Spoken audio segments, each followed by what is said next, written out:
Gaming news today is all about Bungie losing a CEO and the future of both Marathon and Destiny. Now, many fans were quick to celebrate the departure of Pete Parsons, and many believe, a lot of us believe, he was sort of at the center of the poor leadership at the company, especially after he publicly admitted to running the company into the red, forcing them to lay off large portions of the staff.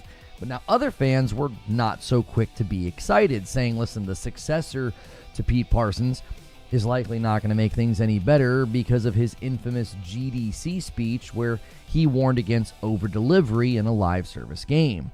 Now, it's been my belief for a while that Pete Parsons needs to go, along with probably a whole lot of other toxic people and leaders at the company who have harmed the company for many years.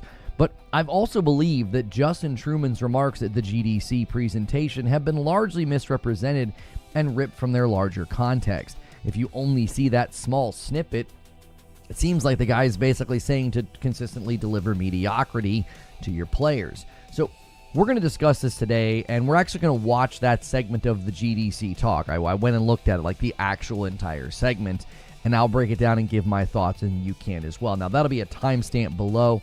I've been trying to do those segments later in the show, then everybody can be here and enjoy it, and then you can use the timestamp later. I actually think there's something more worrying in that video, and it's not his comments about overdelivery, especially considering Bungie's involvement in helping PlayStation think about live service. This is something that Herman Holst recently spoke on that we will also take a look at. Everybody's sort of wanting PlayStation to abandon all of their live service aspirations, which is incredibly unlikely. Many of these people conveniently ignore the success of Gran Turismo 7, MLB The Show, Helldivers 2, the almost guaranteed success of Marvel Tokone Fighting Souls. There's a lot of money to be made in live service, and I can't see companies of this size just suddenly abandoning all their investments because a few, broken eggs to make the omelet, although it seemed like an entire dozen of eggs fell on the floor with what happened with Concord, and seemingly what's going to happen with Marathon. So there's a lot to discuss. If you're watching this later and you want to support the channel directly, that is how I do this full time. So if my content gets you through the work week, consider supporting the channel directly with a paid membership. Click join and just pick the membership that suits you best, and then you'll get extra content. So good morning, good afternoon, and good evening, everybody. Go through that ritual. Make sure you have smashed the like button. And Han shot first, and so did you. Cardoc Ren's going to kick the week off with a Prime resub, 49 months. We do stream on both platforms. So if you guys are paying for Amazon Prime, consider supporting me directly by using your Prime every month. You got to do it manually, though. And then we do have another one coming in from Grubby, 18 months in a VIP over here on YouTube. Thank you so much, putting us 2 on the week. That goal unlocks Friday night, and we did officially launch the music channel. You can support that. You can go to youtube.com/thefacelessforge. You can use the music command in either chat. We're going to try to get to 500 subs and get that channel monetized. All of our channels lost monetization because we stopped using them and really centered our efforts here on Reforge Gaming. We will release the second album this Friday. Thank you to everybody who has been supporting that effort. We finally got everything fixed. And then we have another album for you this Friday. So feel free to use that command. And then a lifetime, says Chris, with 47 months, almost 4 years. And then Joker Quinn's going to gift a member, single gifted champ over here. Takes us to 4 on the week already. Thank you, gentlemen, for keeping that support going. And then a hype train has started over here on Purple, and Raven's going to gift one to Blood Hunter. And thank you so much for doing that. The contest is now 3-2, and this is the setup for something that we didn't see much last week, but maybe we see a 20 bomb to kick off the week. That'll get us a 25, and then I owe a member to whatever platform hits the milestone. So thank you guys so much for doing that. And Wired Rope's going to make it a little bit easier with a 5 bomb over here on Team Purple. If you're listening to this later and you're like, man, sometimes the chat just kind of goes crazy right at the beginning with resubs and subs and gifts, I appreciate it very much. That is literally how I do this full time. Lady Gamer's going to gift one over here on YouTube. And the hype train on Purple trundles along to level 3. Thank you so much for putting some fire in the tank, as it were. I guess I should say gas in the tank this morning. Thank you guys so much. Get us those first 100 likes on YouTube. It's very helpful when we hit that like count. And Rich Rod says, with 30 months in the VIP, going to be beautiful when a future Destiny update, when we have the PlayStation Studio startup screen. Bungie did this to themselves. Bungie, a PlayStation Studio, just sounds like they were being saved. And that gets us to 12 on the week. Yeah, I mean, a lot of people were speculating that they were going to be sort of taken over and turned into a PlayStation Studio when they started showing up on some of the websites where PlayStation sort of just listed all of their PlayStation Studios. Now, traditionally, a PlayStation Studio is owned and focuses on PlayStation exclusives. There's also a Financial Times article that seemingly really reinforces the fact that first-party PlayStation studios are going to continue to focus on exclusives. It's kind of funny that I thought we heard something different last week. I guess that ended up not being true. Surprise, surprise. But we'll take a look at that later this week as we try to get a look at that article that it is behind a paywall.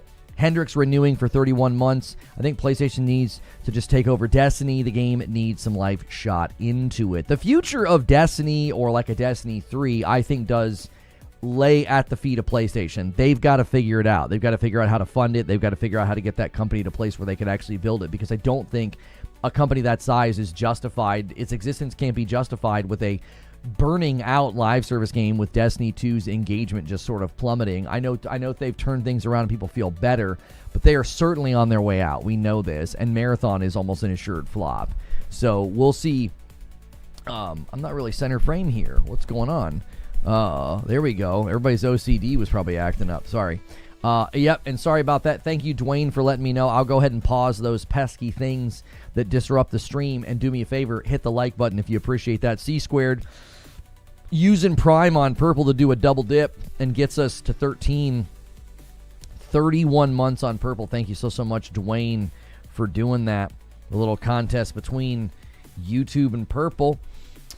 And by the way, Hendrix, you are in a gifted member tier, which is totally fine. 31 months on a gifted is amazing. If you do, in fact, need somebody, or if you're paying for it on your own, that's amazing. But you might want to upgrade if you're wanting to get into those green room segments.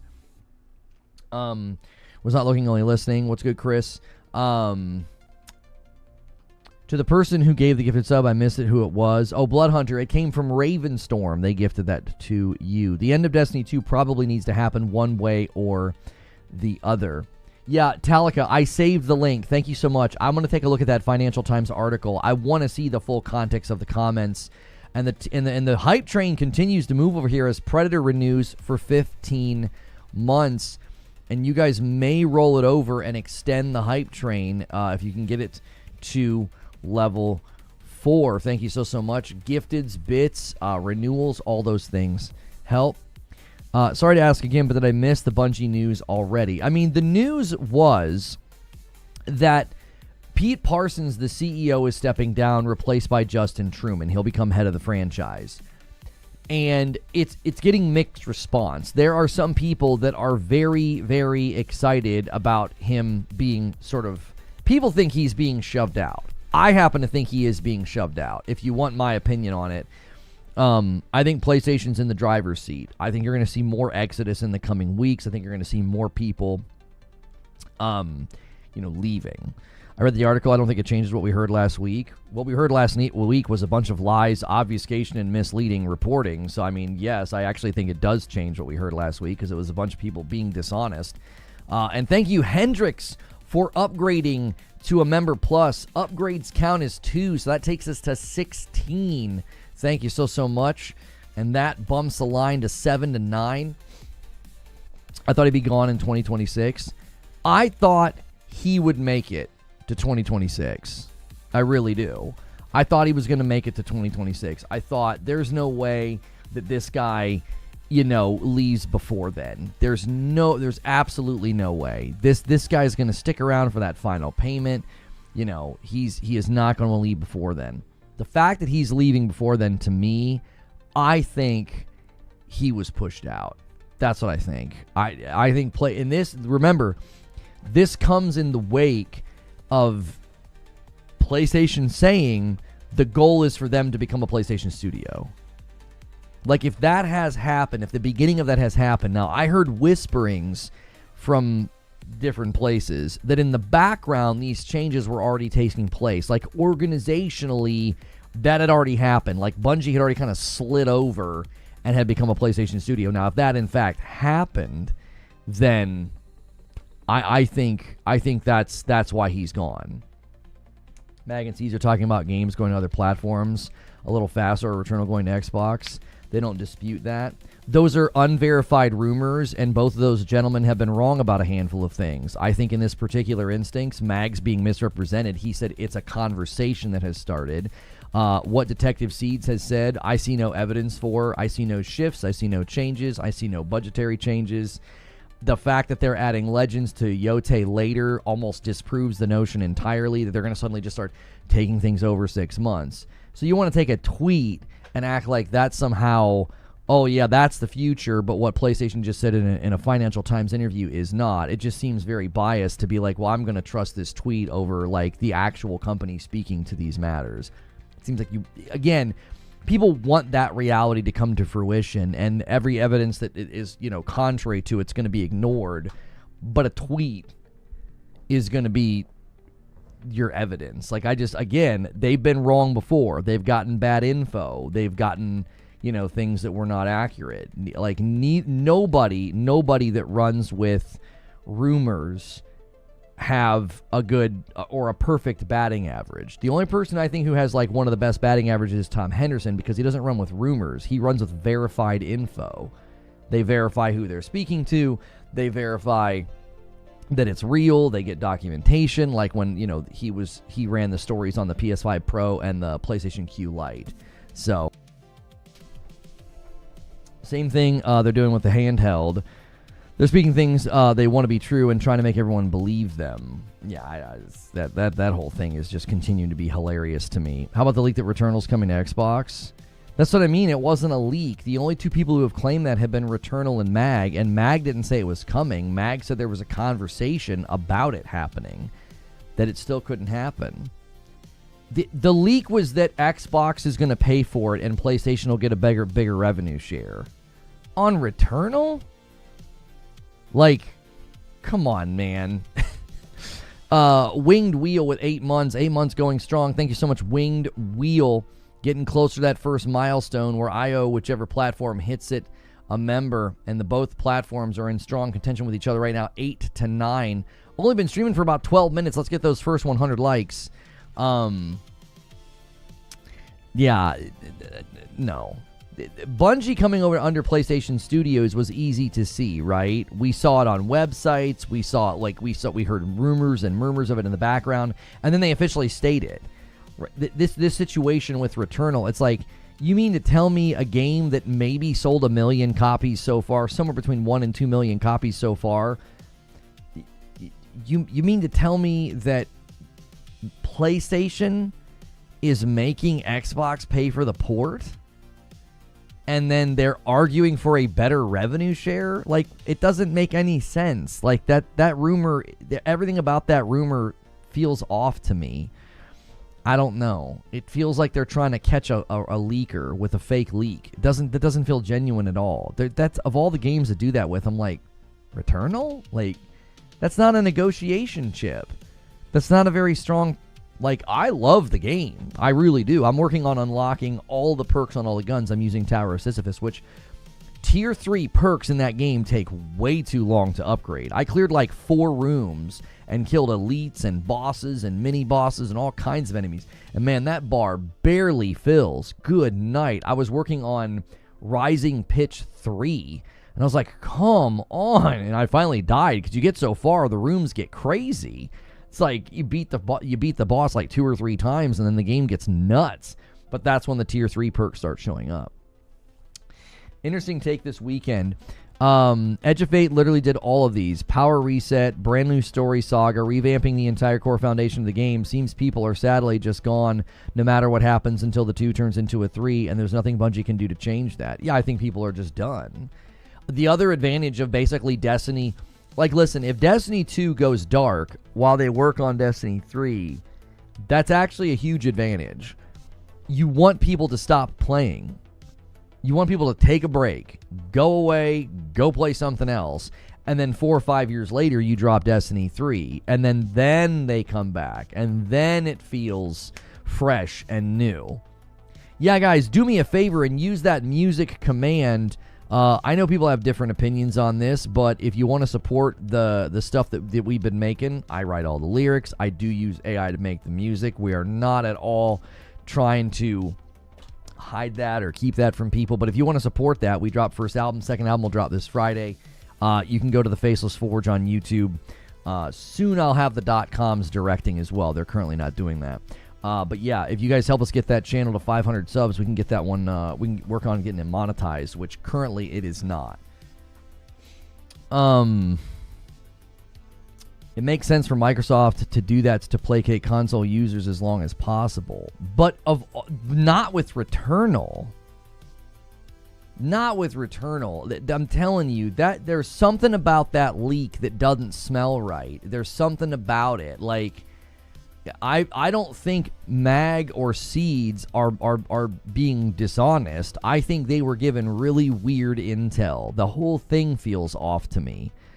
I don't care either way, because I'm like, hey, that's more people getting to experience Returnal, and I was telling everybody, buy it on Steam when it went to Steam. I just feel like the whole thing's off. If you were going to really leverage a bargaining chip in a negotiation like that, it would be with a stronger IP. Again, that's just from where I'm sitting. Maybe PlayStation thinks a lot more highly of Returnal than it seems, but I don't know. That whole rumor felt like, what in the world? In general, though, if we're, the subject being Bungie and Destiny 2 and Destiny 3 and the Marathon game, if this indeed is the beginning, if Parsons being ousted, because I believe he was ousted, that's like a search term on YouTube, Bungie CEO fired. Like, I think a lot of people think he was fired. The question would then be, do we see Marathon even release? Like, I just don't know. If PlayStation's in charge, they've got, I don't know, they've got to have a different opinion on this. Now, Herman Hulse recently did an interview about live service and how they're going to have more rigorous checks. I'm like, how can you say that and then ship Marathon? Yo, Detonator with 5 months, thank you so much, getting us to 18 on the week.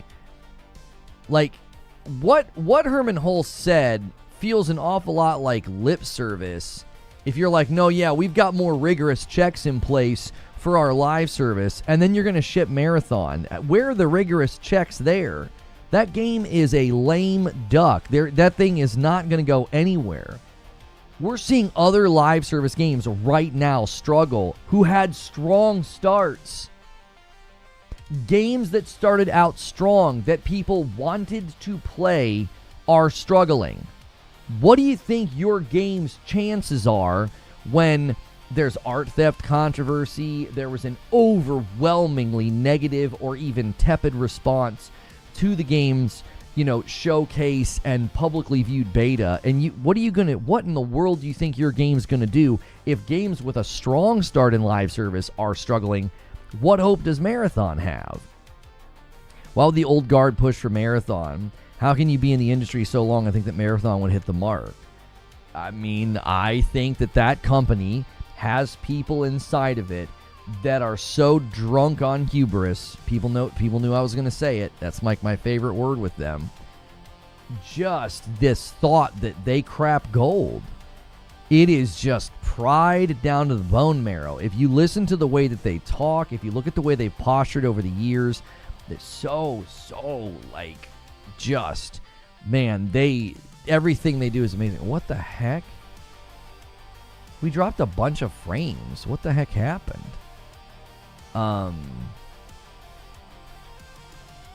It's kind of weird. We haven't had that issue in a long time. Hopefully it was just like a fluke.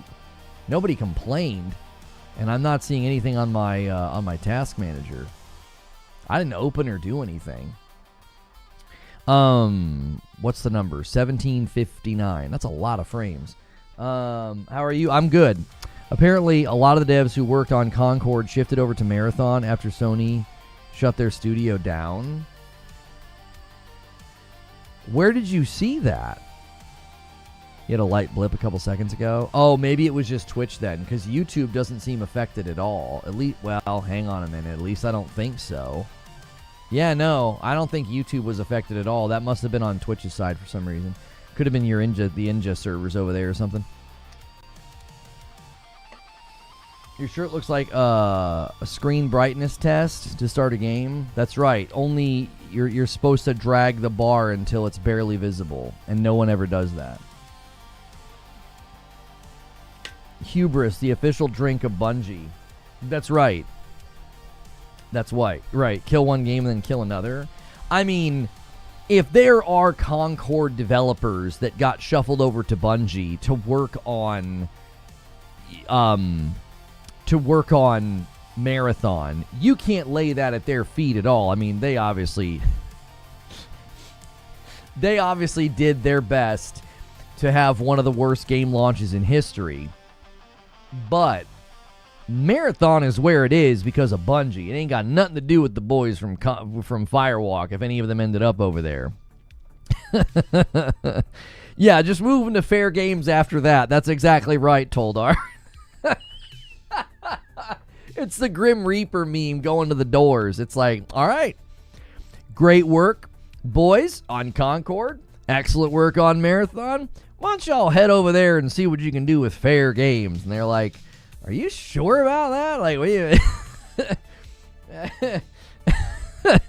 out of the frying pan and into the fire. Yeah, more like out of the frying pan and into the dumpster. Like, Jiminy Christmas. Listen, if you would have come to me after the disaster that was Concord and like, do you want to work on Marathon? I'd be like, the frick did you say to me? That game is another Concord. It's another game set up to fail. There ain't no way. You know, I got all kinds of hate for my video saying that Marathon was being set up for failure. You know what I mean? These guys that practically work for Bungie did not like that I said that, you know?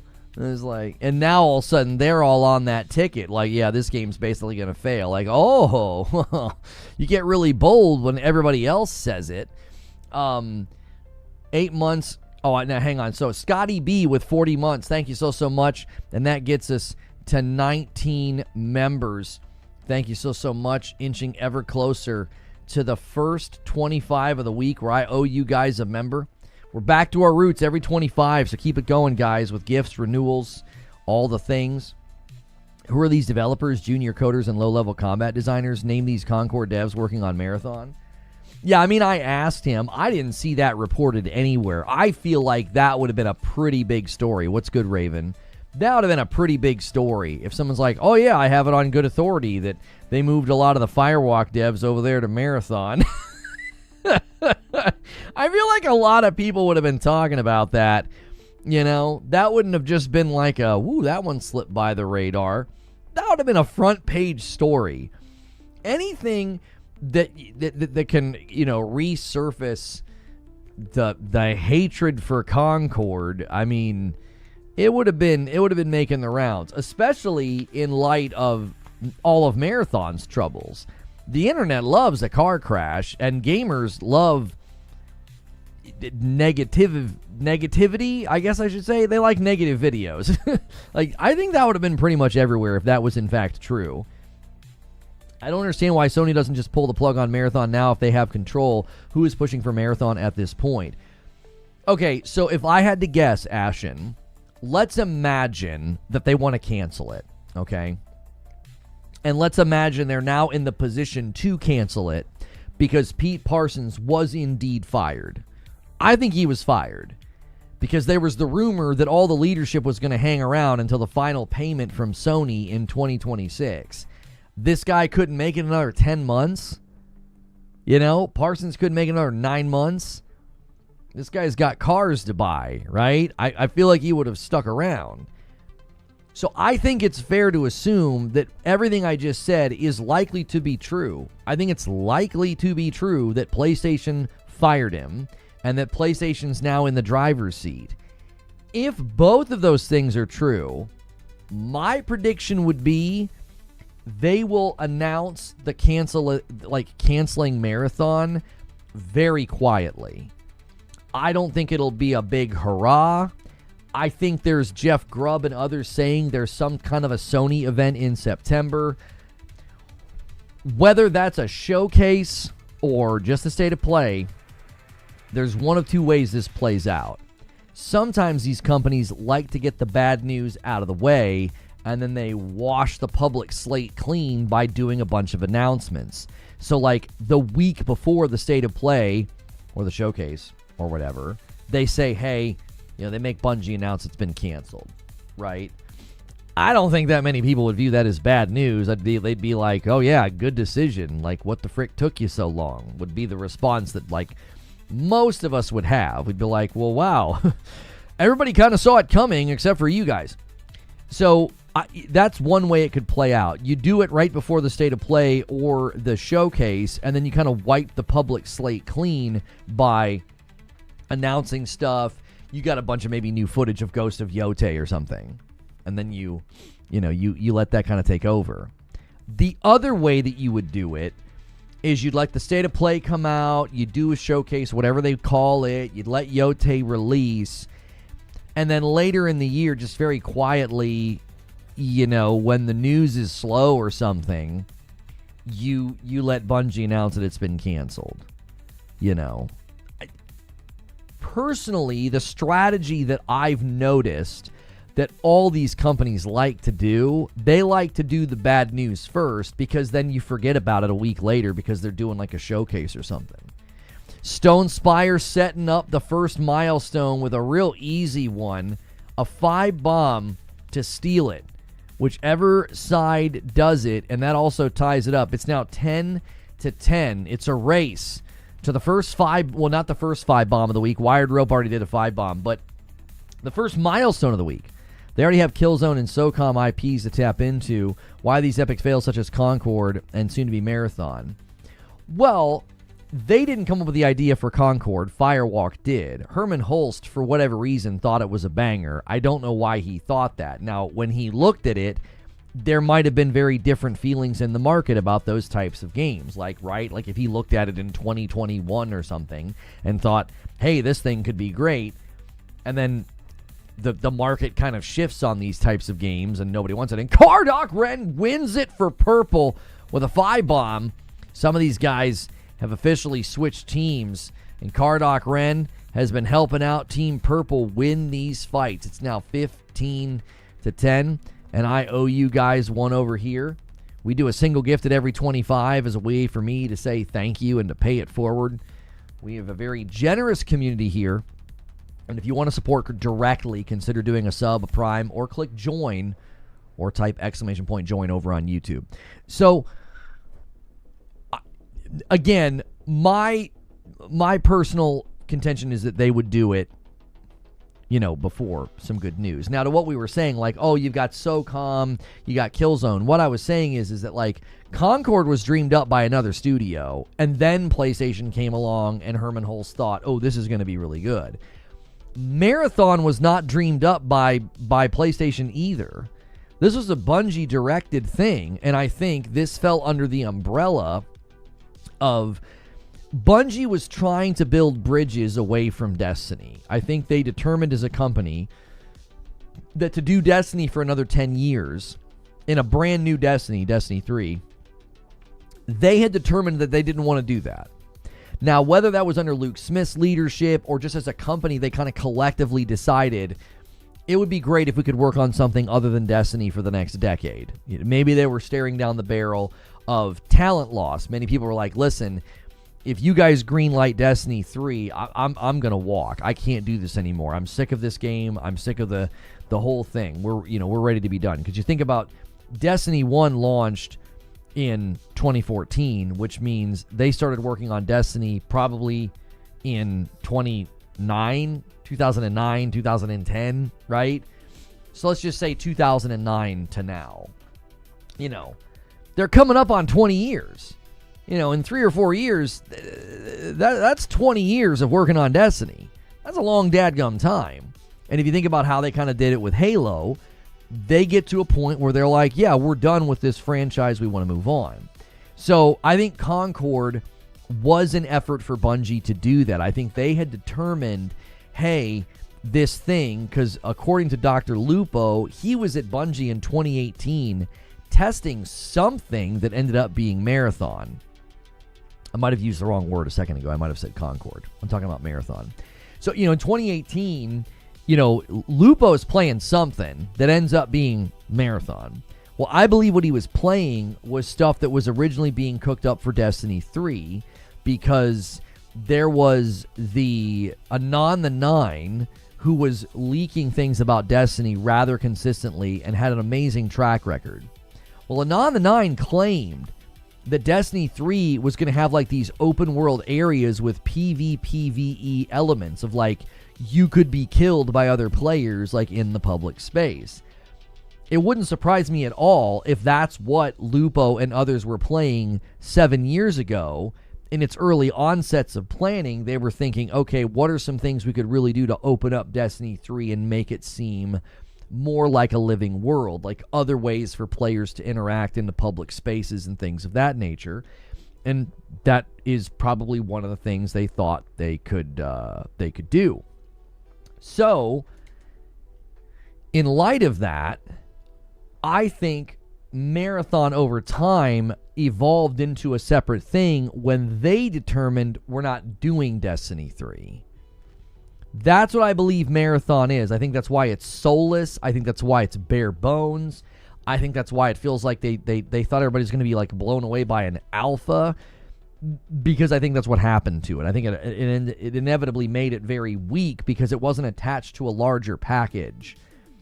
Pause. Like if Destiny 3 would have shipped, let's say Destiny 3 shipped like this year or something, and that was a mode or a thing inside of Destiny 3, you wouldn't give it a second thought. You would just be like, oh yeah, there's this open world mechanic where like I can get attacked by other players and like lose my loot, but I can get out, and if I get out, the loot's really good or whatever. You wouldn't think anything of it. You would view it within the context of like, oh yeah, this is a thing inside of a larger thing. Kind of like the Division Heartland, how the Division Heartland was basically going to be the survivor mode from the Division 1, and they decided to make their own game. Like, oh yeah, it's going to be its own thing or whatever.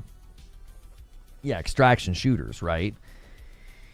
So to look at PlayStation and to be like, well, why don't you give us a SOCOM or a Killzone? You're giving us Concord and Marathon. I think that more than likely they're rethinking their entire strategy. As they've said, they're going to have more checks in place, which is why I think they should just cancel Marathon. But I also don't know if Concord and Marathon are examples of like PlayStation ignoring their really good shooter IPs. Because these were studios already dreaming these things up. Marathon was dreamed up by Bungie. Concord was dreamed up by Firewalk. These were not projects initiated by PlayStation. Does that make sense? I think that's important because PlayStation's mistakes are worse. Yeah, you need to hear me say that. Like, PlayStation's mistakes in this department are worse than just like picking a bad shooter. They went and wasted some of their best capital, which is time. They wasted some of their first party studios' time. That's worse than partnering with Bungie or buying Bungie and buying Firewalk. In my opinion, that's worse. Because what happened with Bungie is they bought a studio, allowed them to remain independent, and got their advice and input on live service games, which is actually pretty valuable. It saved Naughty Dog from wasting their own time, right? Then they have, Bend working on a live service game. They have Blue Point working on a live service game. I think that's worse. I think having your first-party studios that are known for single-player working on live service games, that's a worse mistake. Because what that is that's a misassessment of talent. It's like, what are you doing? It's, you know what I mean? It's like having your artist, you got a really great artist who's really good at, marketing and things of this nature, and you got him working in your dadgum, plumbing department. What the heck is that? Oh, my gosh. Scared me. I thought you were in here vacuuming. I'm like, what are you doing? The printer spun up because Madam's printing something, and she like moved into frame in between my monitors. There's like a space. And I'm like, are you in here vacuuming? What are you doing? It was good, Mike on a mic. I've said it for a long time. Sony should just tiptoe into the live service pool, not jump headfirst into it. Well, I don't feel like they're jumping headfirst into it. I feel like they said, let's back a bunch of projects and see what sticks. I mean, they basically said from the beginning, in so many words, we're going to throw a lot of stuff at the wall here. Do you guys remember, I got a lot of hate from PlayStation fans for this, when they said they had like the 12 live service games that were coming in so many, years or whatever. And I said, ain't no way. I said, there's literally no way. That's too many. And I said, if we get half of those, I'll be impressed. I said, a bunch of these are going to get canceled. You could see from that moment that their strategy was just throw a bunch of crap at the wall and see what sticks. I think they anticipated failure. If that's what you're going to do, then you shouldn't be using your first-party studios to do it. That's where they made a huge mistake, in my opinion. Hard disagree. They need to throw crap at the wall and see what sticks. Yeah. I'm not saying they shouldn't take that approach. I think it's fine if you want to do buckshot and see what sticks to the wall. I'm saying you shouldn't be using Bend to do it. You shouldn't be using Blue Point to do it. Those studios are worth way more than that. To just, you guys mind just throwing something at the wall and see if it sticks? The studios choose what they do. Yeah, they didn't make them. What I'm saying is it's a misassessment of talent. They should have been like, no, we're not going to have our first-party studios doing live service. We're going to partner with companies that are already doing this kind of thing.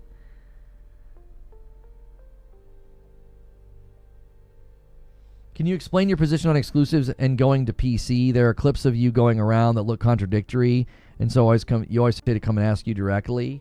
I'm going to assume there are clips of me ripped from context where I said, get your own games to PC guys that were in my audience being dumb and arguing like a bunch of buffoons. And I said they were complaining about games coming later instead of coming day and date.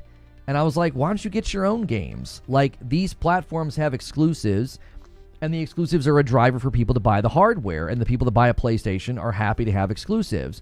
And I flippantly said, why don't you get your own games?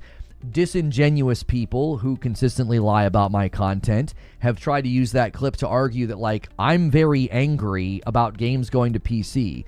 They are willfully lying, by the way, because they know that's not what I believe. I've consistently said, I'm excited these games are going to PC. I encourage people to buy Tsushima. I encourage people to buy Returnal. I scolded PlayStation fans who were celebrating that The Last of Us Part 1 was a bad port.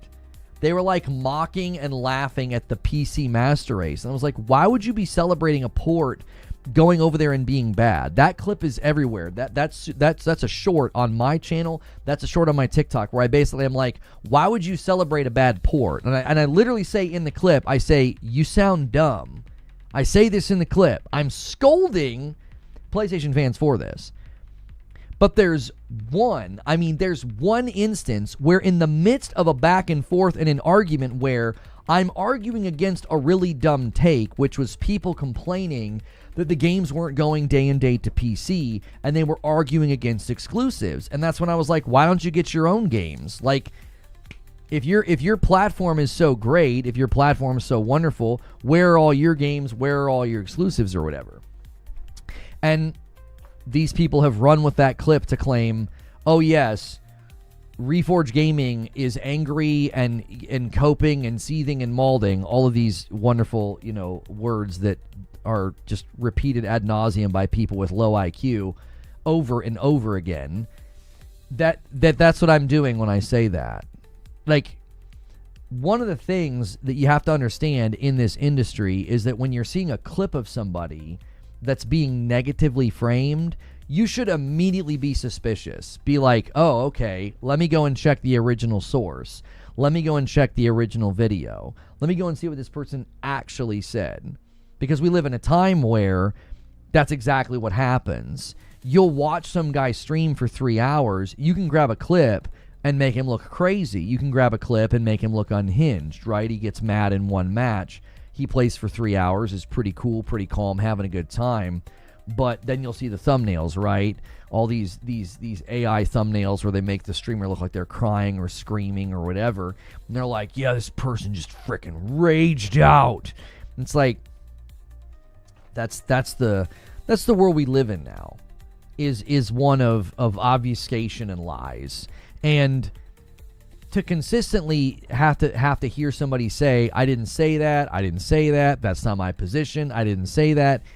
Good thinking people would start to realize maybe, I don't know, just maybe, it's the other people that are toxic and lying and not being honest. And maybe there's some kind of a weird effort here to like, I don't know, hurt their competition. You know? Pretty consistently, if you haven't noticed this over the years, the people who spend their time tearing down other creators seemingly are doing so in an effort to either harm their competition or climb the algo ladder. That's the nature of this business. So that's what you're dealing with when you're dealing with people who do that. You're going to a corrupted source for information is what you're doing. Their desire is either to push others down and make themselves look better, which is, like playground 9-year-old antics, or they're trying to take down the competition. I don't want people to think this person's trustworthy. I don't want people to think this person's a legitimate source for information. So we're going to make sure that nobody trusts this person.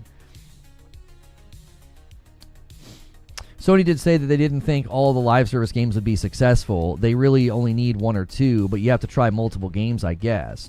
Well, and from the beginning of the conversation about live service games, that was a pretty consistent thing, was that I kept saying that. I was like, they're placing small bets that could pay out big.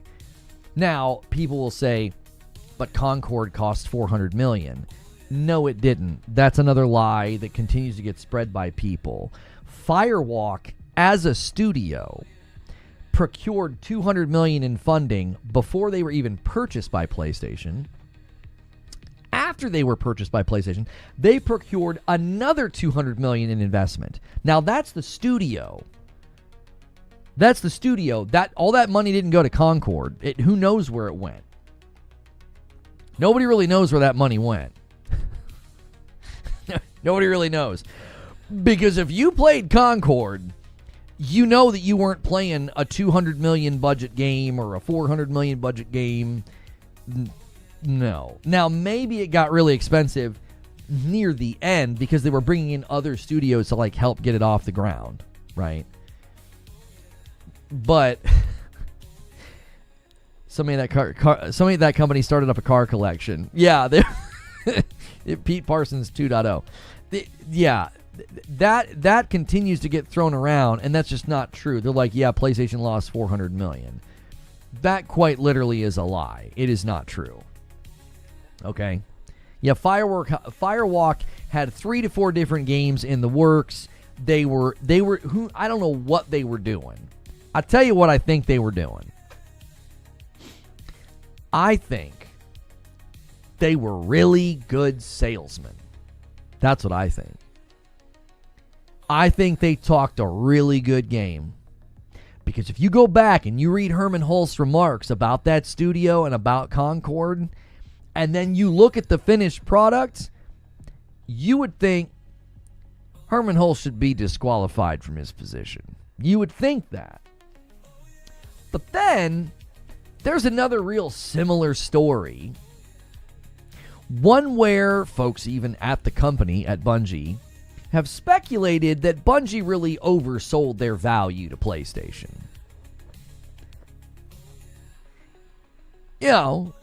I don't know. Seems a little convenient that there were a lot of folks from Bungie at Firewalk, and both companies seemingly talked a really good game to PlayStation. And it ain't looking good. It ain't looking good. It looks like somebody somewhere got taken for a ride in both situations. Now, I still think Bungie's expertise in live service makes them a valuable purchase. I don't think I'm going to budge on that position. They've been doing it for too long. They've been doing live service for 11 years, right?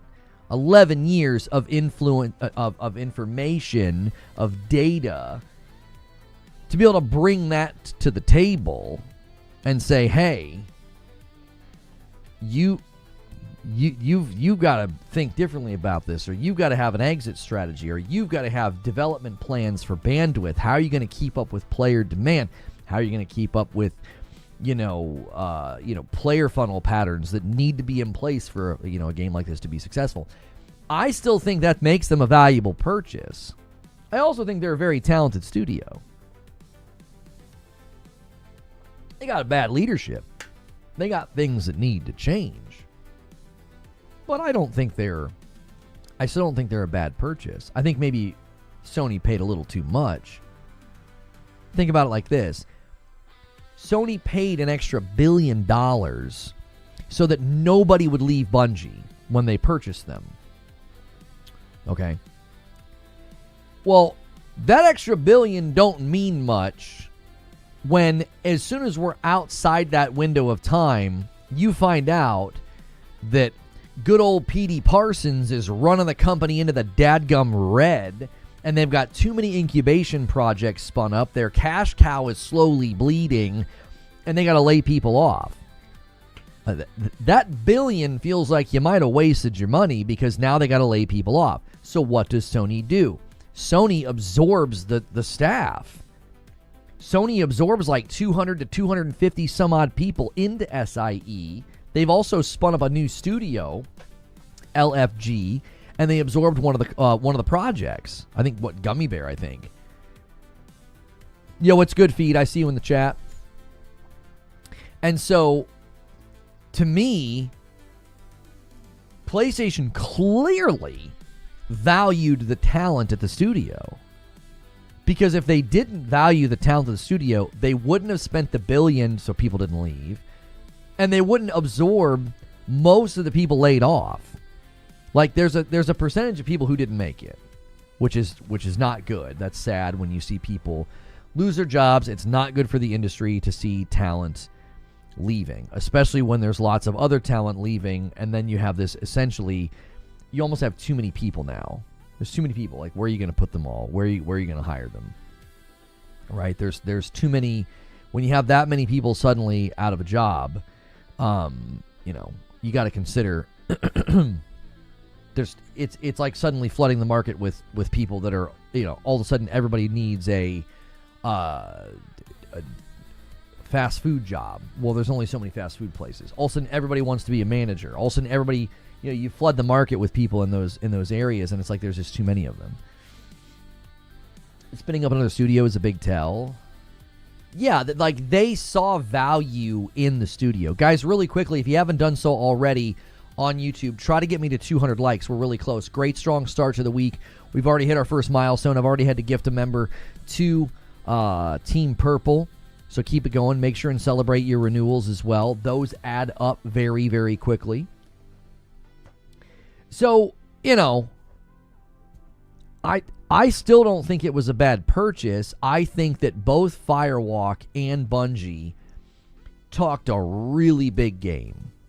And I think in the case of Bungie, I still think PlayStation made a smart purchase.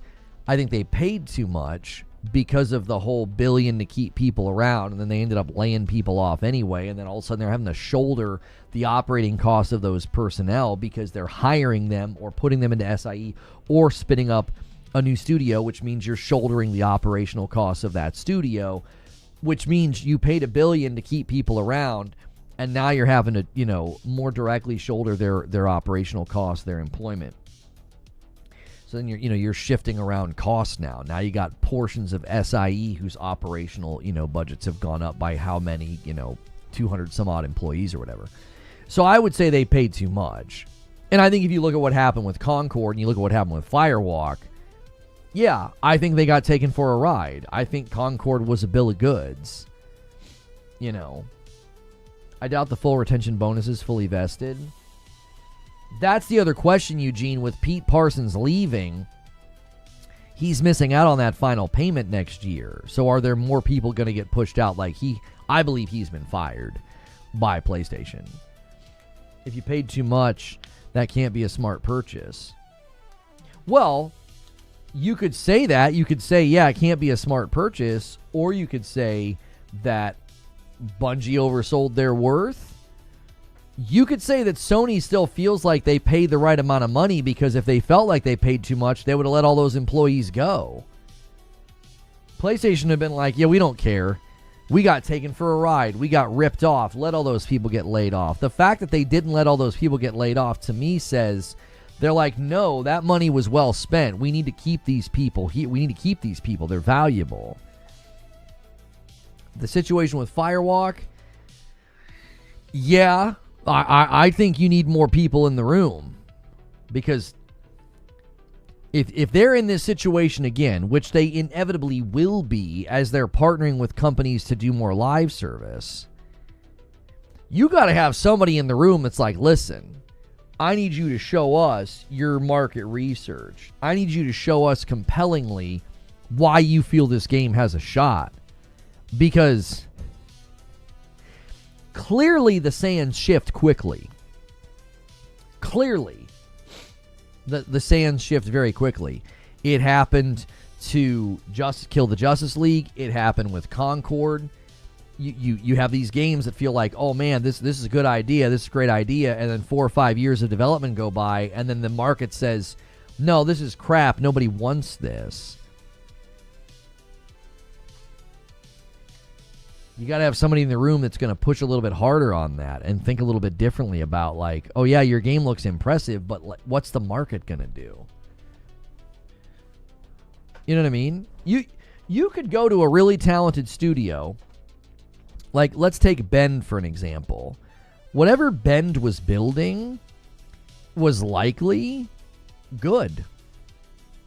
It doesn't mean it was going to be popular. Does that make sense?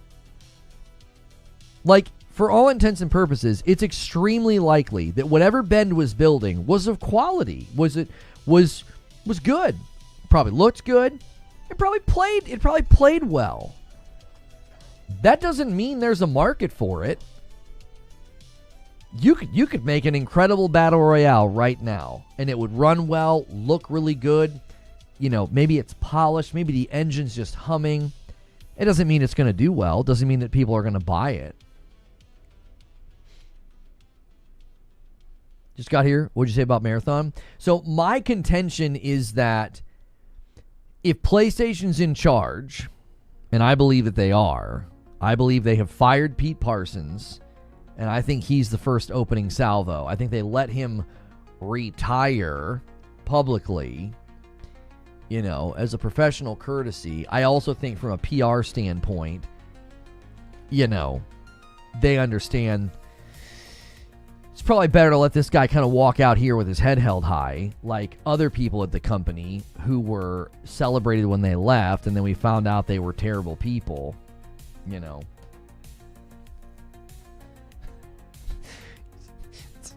It's the Bungie way. In any case, I would say that he was opening salvo, and I think in the coming weeks we'll see more people leave the company. And then I think Marathon gets canceled. I know they're doing internal testing. I know there was like a third beta that recently happened, and there was like a pretty strict NDA or whatever. All that could have been put in motion months ago, weeks ago, and it finally took place. Now that PlayStation has publicly indicated, no, our goal is to turn that into a PlayStation studio, and in the weeks after that was publicly stated during an earnings call by, I forget who said it, somebody at Sony said that was the goal, was to turn Bungie into a PlayStation studio. Okay, in the wake of that being publicly said, Pete Parsons is out. You've got your answer. You've got your answer. That they're in charge now. The takeover has begun. And if I don't know if I'm in charge and you see these comments from Herman Holst about they're going to have more rigorous checks on games. How does Marathon launch? Why would you do that? Why would you do what? You want to take another merry-go-round ride on flop game? Is that what you want to do? You want to do this one more time, PlayStation? It was Lin Tao said that, Sony CFO.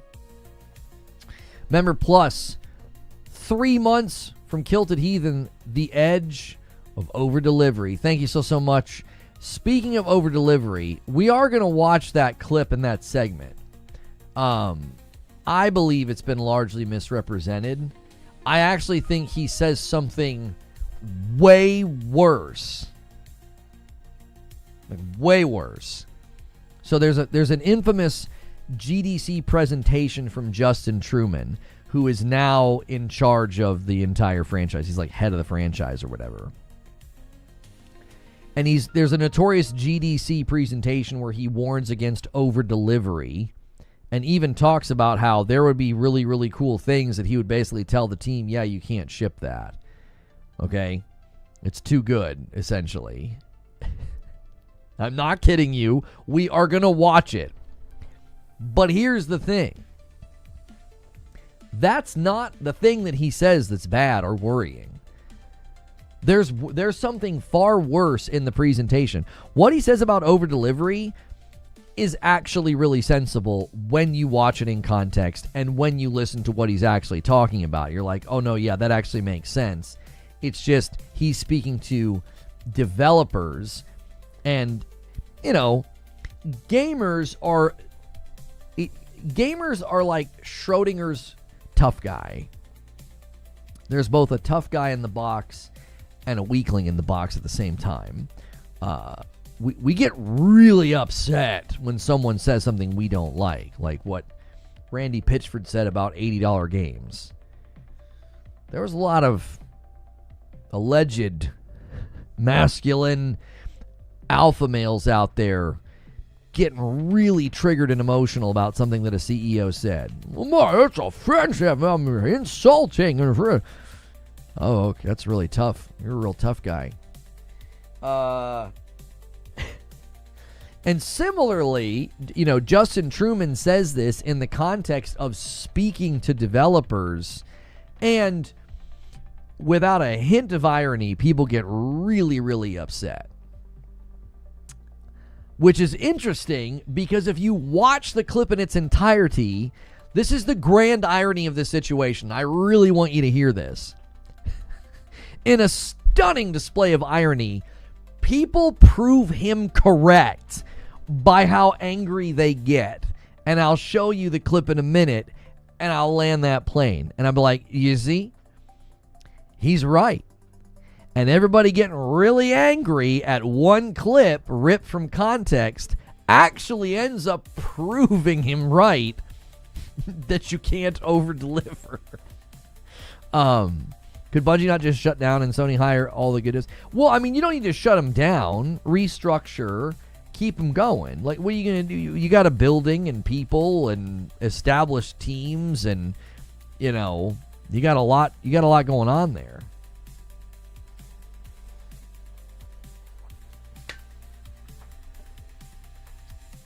Have you talked about the fact that his title isn't CEO yet? Interesting, isn't it? Almost like maybe somebody at PlayStation will be the active or acting or functional CEO. You know? Yeah. Yeah. There are bonuses for the devs tied to have it launched by March of next year. Sony needs some return on the $2.6 billion, so that game will launch. Hang on 1 second, Sinos. I need us both to reread what you said to make sure we're having clear understanding here. Okay, so there are bonuses for the devs tied to the game launching in March, and Sony needs return on the $2.6 billion, so the game will launch. Let's really think critically about what you've just said. A game that doesn't look like it's going to do very well is going to ship, and that will then have bonuses paid to developers at Bungie, which will be increase operational costs of the company on a game that's not going to do very well, and Sony needs return on the $2.6 billion. That math ain't mathin', homie. Where are these bonuses coming from? Who's writing that check? Bonuses for a game that, for all intents and purposes, will not be profitable, will not have ROI for how long it's been in development. And the marketing debacle that took place and the art theft. It has nothing to do with the game shipping. It's ROI targets. So they don't get the bonuses if the game comes out and flops, Paul. You're saying it's more nuanced than just like, yeah, you get a bonus if the game ships. The game will do fine. The best argument I put out today about that, Verge, is there are live service games that started out doing really, really well, and now, no, they're cooked. Marathon had a terrible start. Poorly received showcase, poorly received beta, art theft, terrible accountability. People really like the word accountability until it's their turn.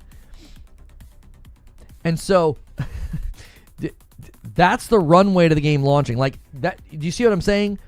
There have been live service games that had really strong, good starts that have petered out.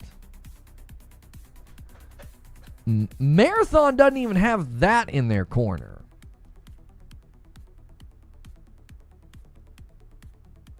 You know? What's good, Zubair? Wasn't it said it needed to be in the top 10 most played games of the year to break even? It was something like that, Ashen. It needs to be like a top-selling game or something to that effect. Yes. How about accountability, buddy? Oh, my golly. Yeah, so, you know, I think this game, to me, doesn't have a shot. Just no shot. I just don't think so. The whole from the creators of Halo has lost its luster a while ago, with a bunch of the OG creators and leads not even being there anymore. Well, yeah, they wear that moniker as it's almost, at this point, it's almost like stolen valor, right? It's like you guys are wearing the moniker of like from the creators of Halo, and you're not really the creators of Halo anymore, you know? What game does have a shot this fall? What game has a shot? I mean, Ghost of Yote is going to do incredible. Lost Soul Aside comes out this week. I think it's got a shot. If it strikes a chord with the Chinese audience especially, it's one of the first major, it's not the first, but it's one of the first major releases in PlayStation's China Hero Project. After that, calendar gets thin. Ship of Theseus Studio, exactly. I was going to make a Ship of Theseus reference. The calendar's real thin rest of the year because everybody was worried about GTA 6. Silksong's like 2 weeks away. That game's going to cook. Silksong's going to cook. Going to cook the sales charts. It's going to be in a bunch of categories for the Game Awards. I mean, we got a good year ahead of us, even though GTA 6 kind of cleared the pool a little bit, you know. Oh, yeah, Battlefield 6. Battlefield 6 looking really strong. Don't forget about Battlefield 6. Battlefield 6 beta ranked first on Steam across US, Mexico, and Canada, while ranking fourth on both PlayStation and Xbox. A beta. Cover The Expanse? No. I tried watching the series with Madam. She didn't like it. We watched one episode and she was about it. Only way Marathon doesn't flop is if they remake it to be Destiny-like clone in the Marathon universe. Ain't enough time for that. Ain't got that kind of time. You know? Have seen a merger in the last 5 years from a AAA team going to either PlayStation or Xbox that has been positive for the buyer? In the last 5 years? Housemarque? I don't know, when did they acquire Insomniac? Insomniac and Housemarque were two really solid buys for PlayStation. Counterpoint to keep going with The Expanse. Perfect excuse not to quit drinking. She's lovely, but that's not going to convince my wife. She doesn't like it because Mars wasn't Soviet. I don't know, Zoob. I don't know. We should probably give it another shot. We tried watching it after Star Trek: The Next Generation, and she's a big fan of Patrick Stewart. So, you know, I was kind of setting the show up to fail. Let a Materum change real quick. Yeah, funny what a little lawsuit will do to ring your bell.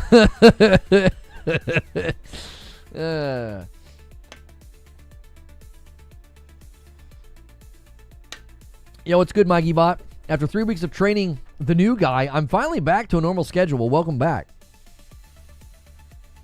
Did I play the beta? I played the Battlefield 6 beta, and it's just not my jam anymore. I can't keep up. I'm old man status, dude.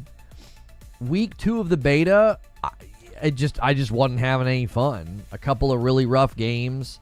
My last game, I did fine. I got like 20-something kills over like 14 deaths, and I just wasn't enjoying myself. I'm like, this just isn't for me.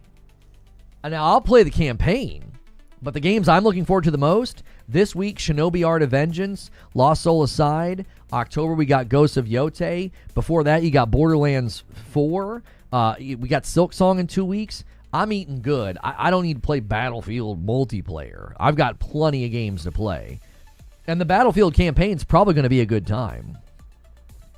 Yeah, they're nerfing the movement in Battlefield because, yeah, and all the COD streamers are big mad. Let them be mad. They can go back to Warzone. They were going to go back to Warzone anyway. Listen, I love me some highlights of Timmy Tenders, okay?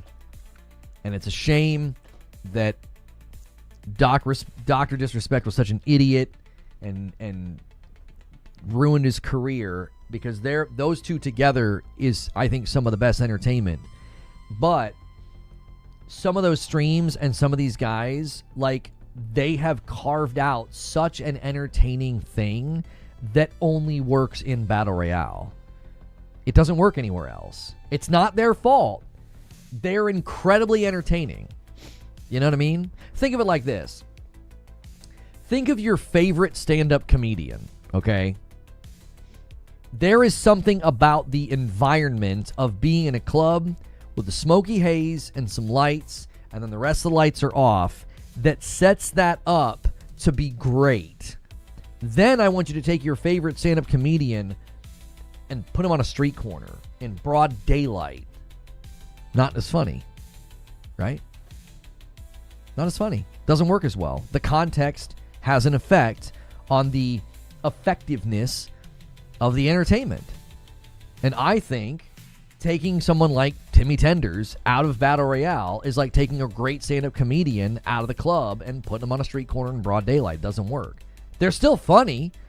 They're still entertaining, but it doesn't work. It's like this isn't the right venue.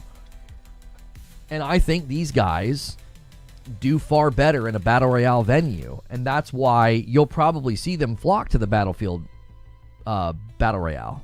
That's where they're going to spend their time, because that's where their tool set of entertainment really gets traction. He was great in Fall Guys as well, which is essentially Battle Royale as well. Right, but he didn't become a full-time Fall Guys streamer. The entertainment value around Fall Guys was him never winning. The whole thing went viral. It increased player counts in Fall Guys. It increased view counts for Fall Guys. But he couldn't stay there, right? Yeah, I don't know if it grabbed that question or not. Who submitted the question? Spider senseless. Sometimes it says that. No, it grabbed your question. It worked. Works for Jerry Seinfeld. He even does it in Cars, I hear. Not the same at all. It's not the same. Those are conversations. That's like a podcast on the go. That's not a stand-up routine. Jerry's not doing a stand-up routine on the side of the street or in a car in that show. You know what I mean? Tim getting slammed for his whining about Battlefield 6 so far. Yeah, but again, I feel like what they're doing to Tim is what we talked about earlier in the stream, and it's what people do to me. It's what people do to streamers. They take a couple of clips. I watched somebody go in on Tim about what he was saying about Battlefield. And the guy's issue was, Tim was saying they need a battle royale. Can't wait to play the battle royale, right? And this guy didn't appreciate that. And my response is very simple. They're releasing a battle royale, so Tim is at some level correct that there are tons of people who won't stay in arena battlefield like team deathmatch. They're not going to stay in Conquest. They're not going to stay in Rush. They're going to go and play battle royale. The fact that they're launching a battle royale proves, at least to some degree, that Tim is correct. And a lot of these battle royale guys are correct. There's an enormous group of players that are just like, I only really want to play battle royale. It's one of the reasons Warzone's so popular, because you went to a community of people who were getting kind of burned out on the arena thing, and you gave them a bigger playground, and it exploded in popularity. I think all of the Battlefield 6 community is annoyed with streamers having a big voice for being the minority. Well, something I would say to the Battlefield 6 community is you're clearly being listened to, because they're adjusting the movement, because Battlefield is doing something that I think they understand better than many others. They understand identity. They understand identity. Have you guys seen this picture floating around? Let me show you this picture. I think it really encapsulates something that I've been talking about. And it's identity. And how much identity is lost when your game sort of looks like that carbon copy, everything's purple, Unreal slop. All right? Have you guys seen this image floating around? You got McDonald's, you got Pizza Hut, Cracker Barrel, and Taco Bell. All right? Now, it is interesting that Taco Bell, Pizza Hut, and McDonald's all have similar style roofing, but they definitely have different colors and different vibes, okay? So we went from these restaurants having an identity to the point that a Pizza Hut will always be a Pizza Hut. You could buy this Pizza Hut and turn it into a comic book shop. You could turn it into a bowling alley. Everybody's going to see it and be like, that's a frickin' Pizza Hut. Look at the dadgum roof, okay? And then look over here. Look what they've turned it all into. You could take the Pizza Hut sign, the Cracker Barrel sign, the Taco Bell sign, and the McDonald's sign off, and I don't have a clue what the frick that building is. I don't. Do they sell furniture? Do they sell beds? Do they sell mattresses? Donuts? I don't know. These buildings, if you remove the logos from them, are not that distinguishable from each other, aside from maybe the colors on the Pizza Hut. But even still, if you remove these logos, these are just weird, modern, soulless pieces of slop. Okay? Now, you apply that to video games, and you're seeing that happen quite a bit. You're seeing this Unreal, everything's purple, everything kind of looks like Fortnite slop. And the games aren't distinguishable from each other. They're not. You're like, I don't know what game that is. They all kind of look the same. Now, back to what we were just saying about Battlefield. I think Battlefield 6 and its beta did incredibly well because they understand this picture. They get it. They understand how important identity is. If you don't have an identity, you're just another shooter. I said this about X Defiant. I've said this about arena shooters. I'm like, you just kind of look and feel like other arena shooters that are out there. There's nothing really distinguishing you. Now, I'm not talking about art style here. I'm talking about identity. What are you doing in the game? And if Battlefield 6 is already looking at movement and saying, no, that movement is not in line with the identity of our game. That's not what we want people experiencing. We don't want people experiencing these bunny hopping, corner jumping, just, cracked out G Fuel snorting aggressive players. That's not what Battlefield is supposed to be. They are avoiding this image. Because if that's what Battlefield turned into, you would literally have Call of Duty by a different name with vehicles in it. Like, that's essentially what the game would turn into. Everybody would be running around with the meta gun and the meta build and go as fast as you can and jump as fast as you can and slide and blah. And it would be like this images of these restaurants. It'd be a little bit different. Like, oh yeah, there's vehicles and there's objectives, right? Play the OBJ. But by and large, it would harm the game. They seemingly understand that. So the Battlefield community, at this point, I think, has good reason to trust the devs that they're going to own the identity. They're going to own it. They're not going to go off into left field and turn it into Call of Duty with vehicles. I like Tim. Tim can shout and scream all he wants. These guys can shout and scream all they want. If they've got feedback and criticism, they have a right to do that. They're probably going to end up hanging out in the Battle Royale anyway. And they'll provide their feedback there. That could end up looking very different than Battlefield. Because to me, Battlefield is the big game modes, destructible buildings, and the vehicles. The bombast. The impact is what that game is. It's this just massive fight in a big, huge space with squad-based movement, destructible environments, and vehicles. Battle Royale, maybe they make sure that that's there as like a sprinkling on the meal, but that won't be like the core. I don't know if that'll be the core principles of the Battle Royale or not. Because Conquest and Rush and those games are notoriously like Battlefield. The Battle Royale doesn't really need to feel like, oh, it's just a bigger version of that where you die and you're out. Like, I think that would probably be a mistake. It should be more distinct probably from the actual game itself. Now, speaking to identity, one of the things that Destiny over the years, I have always said, has done a very good job with has been identity. And lately, they started to lose their identity.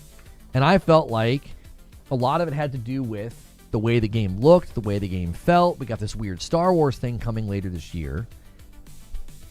And you now have a lot of people worried about this over-delivery. If you're unfamiliar with this, we're going to watch this right now. So Justin Truman did a GDC presentation. And he said, essentially, and warned against over-delivery in your live service game. Now, it has since become an infamous clip because people are like, well, this is the guy in charge, and he's basically like, don't give people good stuff, is what people interpret his comments. I'm here to tell you, his comments on over-delivery are proven true by the fact that people got really upset by them. And I'll prove it to you when we watch the clip. I also think there's something in this clip that is far more concerning, okay? There's something in this clip that's far more concerning than over-delivery, all right? So, let's take a look at this, and I'll give you guys my thoughts here. We'll get the member count and the member battle going down here in the corner. And all right, let's take a look at this. Actually, let's keep these off. Let me just do something real quickly here. Over-delivery. I said that box products are in the business of over-delivery. Okay. All right, let's do this. Turn the music down just a touch. So a lot of people have been concerned about Bungie and the infamous over-delivery clip. I want to watch it. I want to react to it and give my thoughts. I also think largely what he said has been misrepresented and people getting upset sort of proves his point in this section, which is kind of ironic. But he says something in this section that's far more concerning than over-delivery. Let's take a look at what he says. Over-delivery is actually dangerous for a train station. With every release that you put out there, you're setting a pattern. Now, keep in mind, he's coming from previous statements about how you're not building a train, you're building a train station. Because for a live service game, it's not about the delivery of like a single product and then you're good, you're done. It's a train station. You're continually setting trains out there, going out into the community for them to play. If you were just building one train and then delivering it and that was the end of the matter, then that's an entirely different approach. So keep in mind, his comments are being made within that context of like, this is a train station mentality. You are not creating a train. You've got to remember that because live service games are very different animals. For your community and for your players. And so if we release an expansion with 2 raids, let's say, next year, our community is going to be upset if we go back to only 1 raid. See how they proved him correct? We're 7 or 8 seconds into the clip, and when you actually watch the clip, it's like they prove the people that got really angry about this clip and the people that got really, indignant and a lot of anger and righteous indignation about this clip, they actually prove him correct. He's right. If you went crazy on a DLC and gave it everything you had 2 raids and a dungeon and new maps and new this and blah, blah, blah, blah, blah, you gave it everything you had, that's what's expected next time. And if you don't give it to people, they'll be very, very angry. They'll respond negatively. He's not wrong here at all. The danger of a live service game is passively setting expectations with, as he says, with over-delivery. You've got to make sure. Listen to what he says. Let's just let him keep talking. We've hurt the station by making a rogue decision on just one of the trains to over-deliver. But at the same time, and this is why this lesson is painful to us, is because so much of quality and like delight in our craft comes from over-delivery, right? You see? Do you understand? There's a tension here. He's not like, deliver crap. He's like, no, we love to over-deliver, but that's a very dangerous game if you want your live service game to last into the future. It comes from giving folks stuff above and beyond what they expected. And we still want to do that. We still want to surprise and delight and sometimes even overwhelm our players.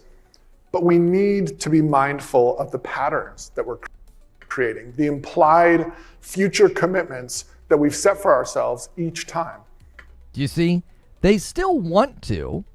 He's not talking about a philosophical shift into mediocrity or delivering crap. Or, we don't want to over-deliver. We don't want to give people good content. He's like, no, we still want to do that, but we have to be mindful. You're a business at the end of the day. You got people that you want to keep employed. You got players that you want to keep happy. And if you go too crazy in this direction, you are setting yourself up for failure in the future. The fact that people got really angry about this video proves him correct. It proves him correct. People would get super, super angry in the future if you over-deliver and then you start under-delivering. The fact that people got angry at this clip is literal evidence that he is correct, that the public would respond negatively to a lack of over-delivery in the future if you did it once. It would set those expectations because people are like, well, that's the pattern. That's what we're going to get every time. And this is tough. This is honestly one of the ones that we're still grappling the hardest with, because it's hard to tell a team that has extra cycles and they have energy and they want to do something amazing and they know how to do it, and it totally would be amazing and awesome for the game. Sometimes we have to tell them, we shouldn't ship this because it's an over delivery that is going to set us up for failure on future trains. Now, the thing he said there that's really important is he said you might have one team that's got extra cycles, meaning you've got this team over here that can do more. Maybe they got ahead. Maybe they have more bandwidth. Maybe they are just, I don't know, better and more experienced so they can deliver more in their season or in their contribution. Well, now you got your other teams in parallel development that are going to be compared to that. And it's like, well, they're not going to be able to do that. They're not going to be able to deliver as much. You remember historically, I've talked about this, some of the best moments in Destiny's history, they had High Moon Studios helping them. They had Vicarious Visions building things like the Menagerie. And when this is happening, it sets expectations about like, well, this is what the company is capable of. This is the standard of content I'm going to get into the future. And so, yes, you hear this in a vacuum and you're like, I can't believe this guy would tell a team, no, you can't deliver that. That's going to be too good. You're going to over deliver. He is talking about sustaining a business model, which is where I actually think in a minute here, there is something far worse in this clip than the over-delivery section. The over-delivery section makes perfectly good sense. It's logical, it's sensible, it's not inflammatory, it's not promoting mediocrity, it's promoting longevity. You've got to keep this train station humming or you're going to lose your people, you're going to lose your money, and then you're going to lose your staff. And that's not a successful train station. So let's keep watching. And to paint it in a more positive, more like proactive light, the lesson that we're still learning is that everything we deliver needs to be a blueprint. We need to understand how the blueprint will be repeated and whether or not we can do that repeating sustainably. And if we can't repeat the blueprint, or if we don't want to, we need to make sure that our delivery of that feature or that content sets up player expectations to match ours, that the blueprint is not going to be repeated. This is where it's going off kilter, and this is where you got to be worried about the future of live service games and the future of Bungie's input. Now, I've got pushback in the chat, so Neo Reaper saying, and how's that working out? Record low player counts and massive layoffs twice. Yes, 11 years in, Neo Reaper. 11 years in, brother. Like, what he's saying is how they got 11 years in. You got to remember, in this presentation, he shows a graph, and the graph shows they were losing players so much, they were headed to disaster. How they turn the ship around, how did they keep the train station running is by doing what he's saying. They wouldn't have made it to 11 years. There would be no record player count drop-offs and massive layoffs right now because they'd be doing something else. They'd have moved on to something else. Maybe they'd have closed up shop. I don't know. What's the date of this speech? This is a GDC presentation from 2 years ago in 2022. So he's reflecting back on how they got out of the 2018 crisis of they were losing players and how did they survive, basically. You don't make it to 11 years. He's essentially sharing the lessons that they learned along the way. This is exactly, I'm going to tell you something right now. This is probably very similar input that they gave to Naughty Dog. They went to Naughty Dog and they were like, okay, this is how you're going to have to maintain the game. You're going to need to have blueprints, parallel development, cycles of maintaining the game, cycles of adding content. You're going to have this level of support, or you don't have a train station. You just have a game that you're going to launch and it's going to die on the vine. However, this is where he starts to get into the stuff that I think is more worrying. So like a good example of this recently was our legendary difficulty for our campaign.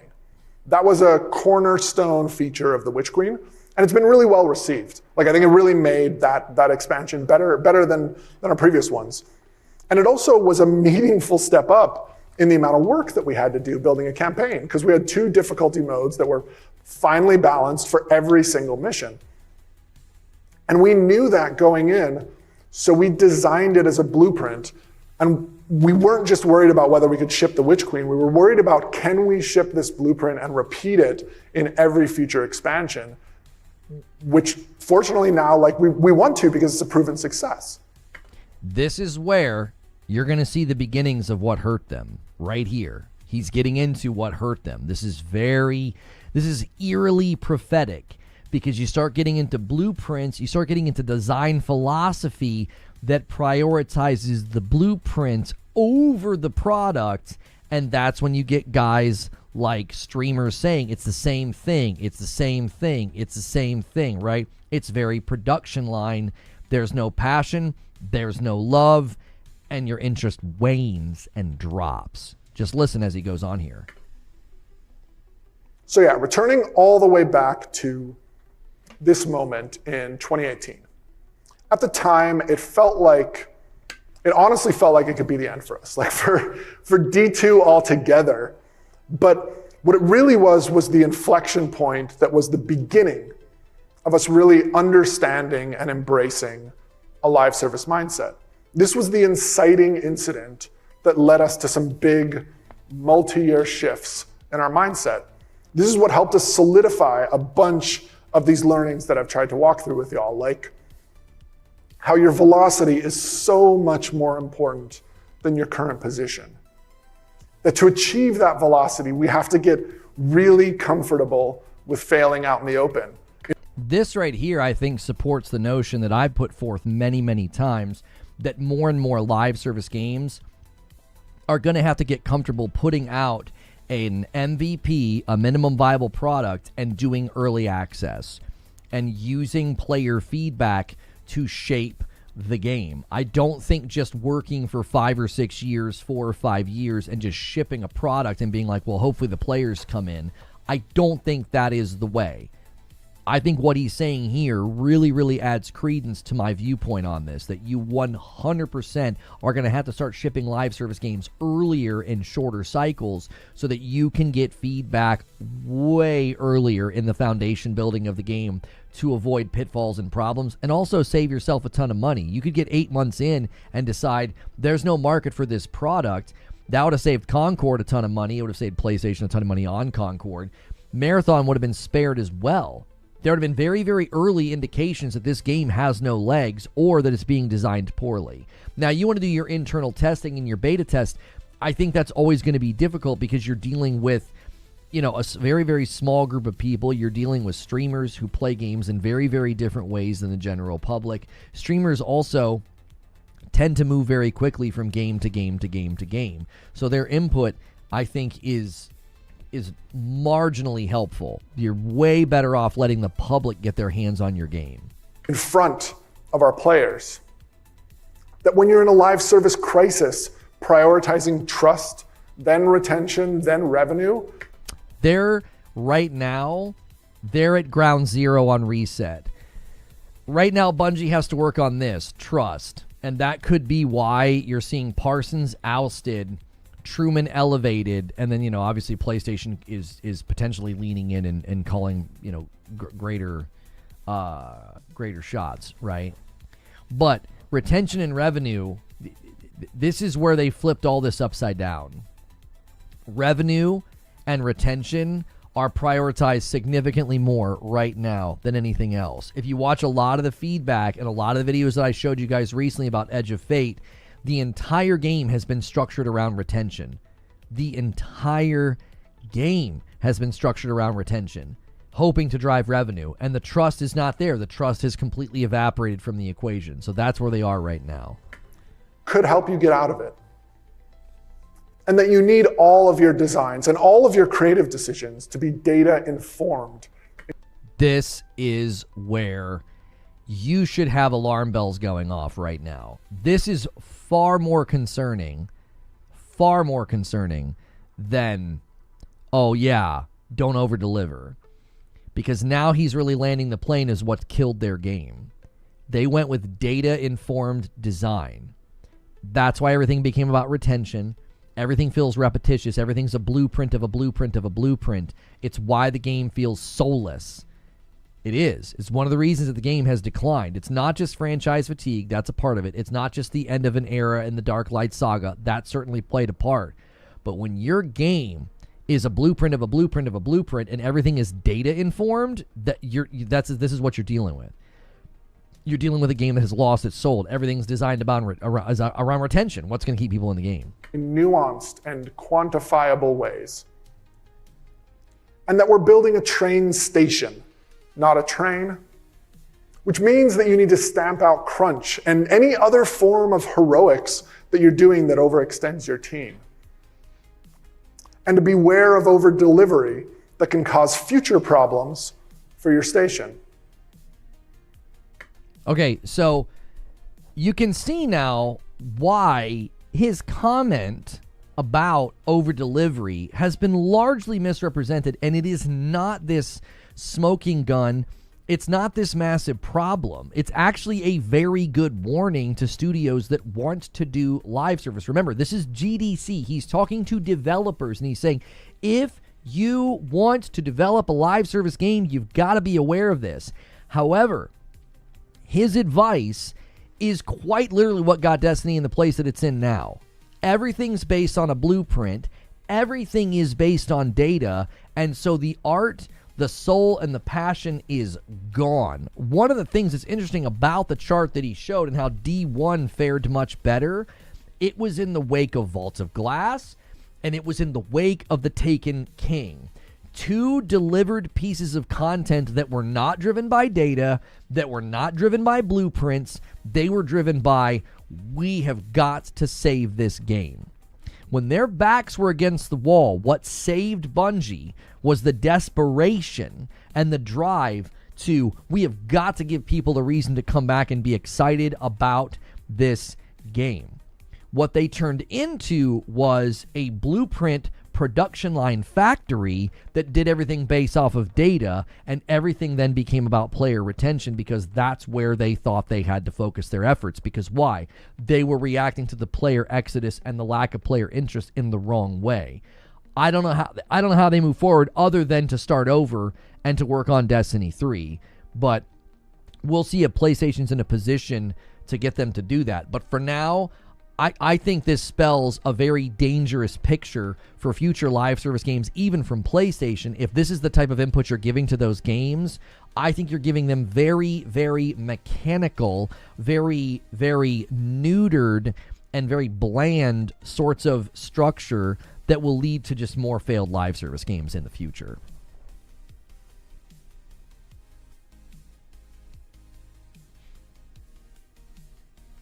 So I wanted to watch that with you guys. I got a super chat to thank here. Let me go here. Street Shadow with $20 says, Game Biz, his point on over delivery is correct, and exactly how every piece of tech and apps are built. You start with an MVP, you roll out more as you go. You never set a standard that will require crunch to be delivered. This is correct. This is correct. He's on point. You have the true capacity of your team in order to not drain it. Right, because you just end up not being able to deliver in the future, so what does it matter? Like, what does it matter if you had some absolute banger of a DLC if it set a terrible precedent and hurt the company?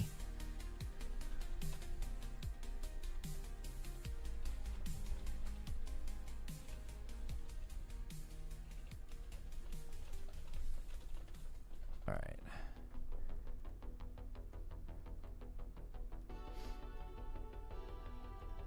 I'm going to throw that into frame. We can always use that later.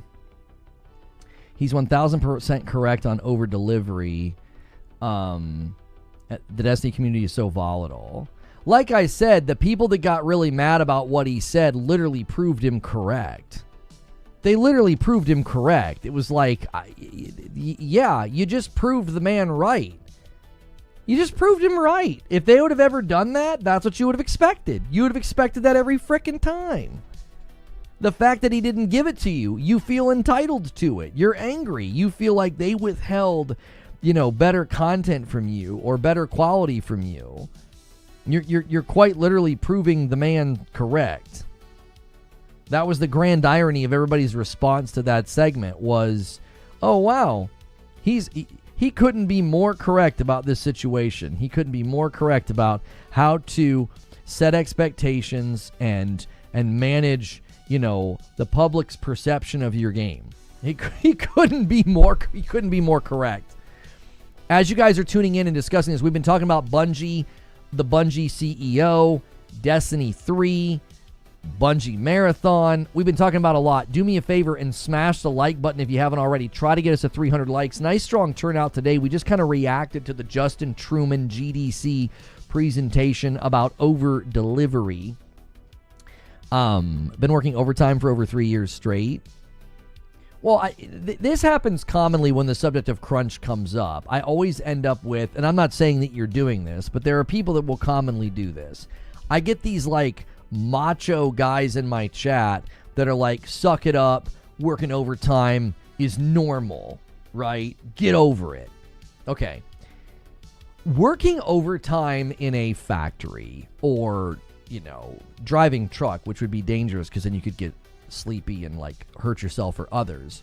But working overtime in those sorts of fields is not even remotely the same as working overtime in a creative capacity. Crunch in the development world actually leads to worse product, right? Also, working overtime, as Zubair is pointing out, is not the same as crunch. It isn't. Overtime is something that, people do, and then hopefully, as long as you're not salary, you are then compensated for. I know people that are dying for overtime, right? When the company reallocates and sets some budget line items differently, and they're like, no more overtime. That's actually crushing to some employees because they want and need that overtime. Crunch is not the same. Crunch is extended periods of time where people are working absurd and obscene hours, sleeping at the office, showering at the office, not going home, and it ends up leading to really, really bad work. It ends up leading to shoddy work. So I think what gets lost in the shuffle is a lot of times people are like, well, suck it up, Cupcake. A lot of us have to work long hours. What's the problem? That's a fundamental misunderstanding of how different crunch is than like you working a double every weekend. Right?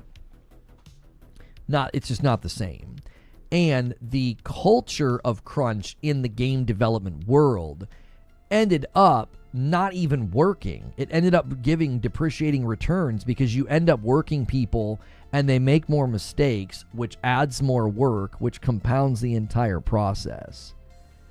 It would be like making your construction workers work double time. They work a double, and then the next day, they spend most of their day going back and fixing mistakes that they made or somebody else made because they were tired and weren't doing a good job.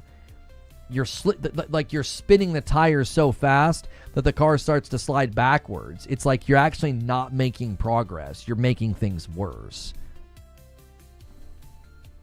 So, I mean, it's already been sort of established in the industry that crunch isn't even effective. It's an incredibly ineffective way to bring a product to market. It's just an old school, like, blowhard executive philosophy of like just throw blood and sweat at a project and it'll make it come out faster. It just isn't true.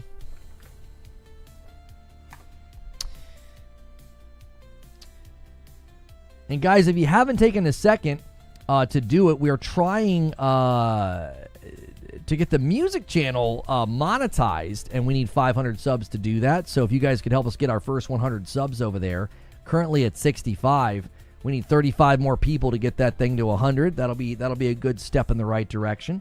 You can use the music command in chat to do that.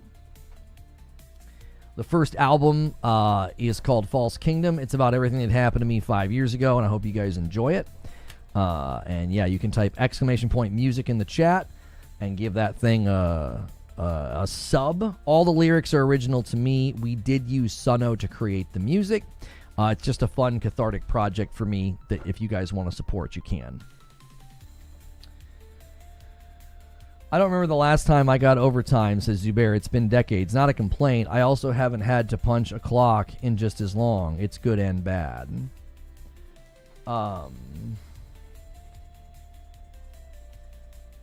Boo-hoo. Are we talking about the same crowd that said learn to code during COVID? I guess maybe they should learn to weld. I mean, you're not even engaging in the subject. You're just talking in an emotionally charged platitude, Dan. I mean, I don't think people in the entire development world said that. I mean, I don't know if somebody did say that. Somebody saying something stupid doesn't justify you saying something equally stupid. I mean, I don't think anybody in the development world that's like anti-crunch was like telling tradesmen to learn how to code when they couldn't go to work. I mean, that like work from home opportunities were obviously flourishing But, you know, the tech world got its own comeuppance because they overhired, and then a lot of people had to be let go in the last couple of years. Hello, Lima with 26 months. Thank you so much. Oh, yeah, let me get the goal back up here. Thank you so much. That gets us to 27, and the competition between the platforms heating up. 15 here to 12. Oops. We need to end Monday at 100 to be on pace. We're well on our way. Learn to code came from corporate journalists. Yeah, I don't think developers are out here saying that.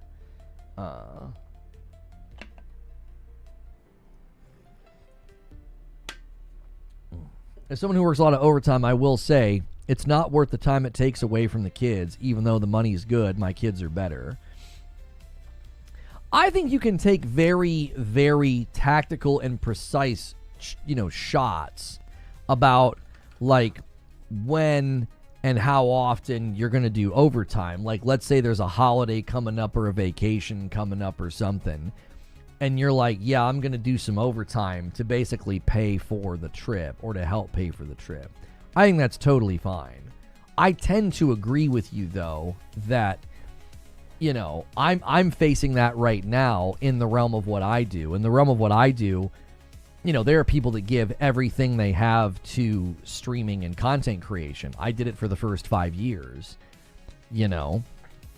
and I don't do it now. I don't. It's like my kids are 9 and 11 years old, and I'm not going to miss out on these years to make videos. Like, you get a block of my time every day, you get some of my time on the weekends, and that's it. You can get lost in that. You can absolutely get lost in that. It's like, no, I've got a structure to the day. There have been plenty of times it's like, oh man, I could be making a video about that right now. And it's like, well, no, I'm having dinner or I'm coaching my kids' soccer teams. Like, things like that are, taking precedence. But I think with overtime, you can be strategic with it. And we do that honestly here. There are times where it's like, oh, it's Summer Game Fest. Oh, it's this, it's that. And then the business gets a bunch of extra time for me, Thank you, Nerd Mother, for jumping back in with a Member Plus. Guys, check those renewals by clicking the $.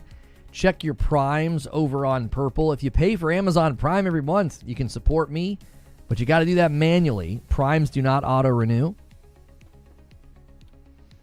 Creative jobs having crunch stifles innovation. I want to try to edit a video to be a deadline and ended up making it worse. Oh, yeah, when you rush. Oh, for sure. For sure. I mean, that happened with the music project. We were trying to get it launched before a trip, and we ended up with a bunch of inaccurate lyrics. Thank you guys. 10 new subs over there to the music channel, The Faceless Forge. We're at 75. Thank you for everybody who's doing that. We're trying to get that channel to 500. I know it's very different, and some people have like strong opinions about like AI or whatever. This is a really, really fun project that if you guys want to support, you can. You can use the music command. Thank you to everybody who's already done that. Got us to 75, almost that first 100 subs over there. I've worked OT and have never been happy about it. When I worked in the federal government in D.C., I couldn't take my work home, so I had to stay overnight for 26 hours straight. Let's not celebrate OT. Some people love OT. Overtime's great for them. I think it's case by case. You know what I mean? It's case by case. Like, sometimes people are dying for overtime because they're like, dude, I could put in, a bunch of extra shifts this week, and if I do that for, 2 to 3 weeks straight, I can pay for, my family's vacation. You know what I mean? There's plenty of people that do it for that reason.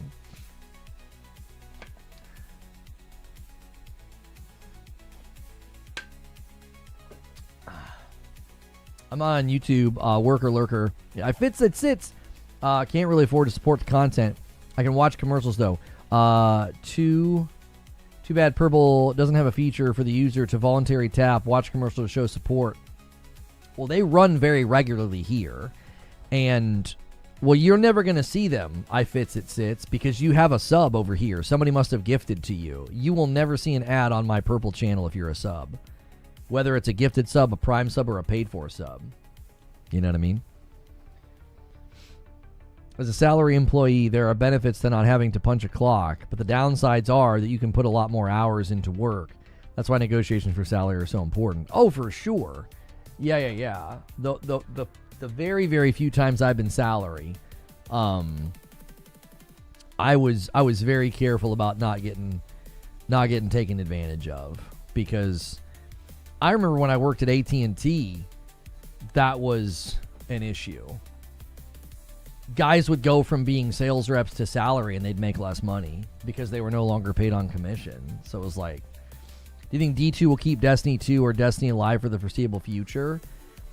At this point, I don't know what the future holds. I can only know what I think they should do, which is based on, a lot of coverage of the game and a lot of observations about the studio. I think their best course of action is for PlayStation to fund Destiny 3.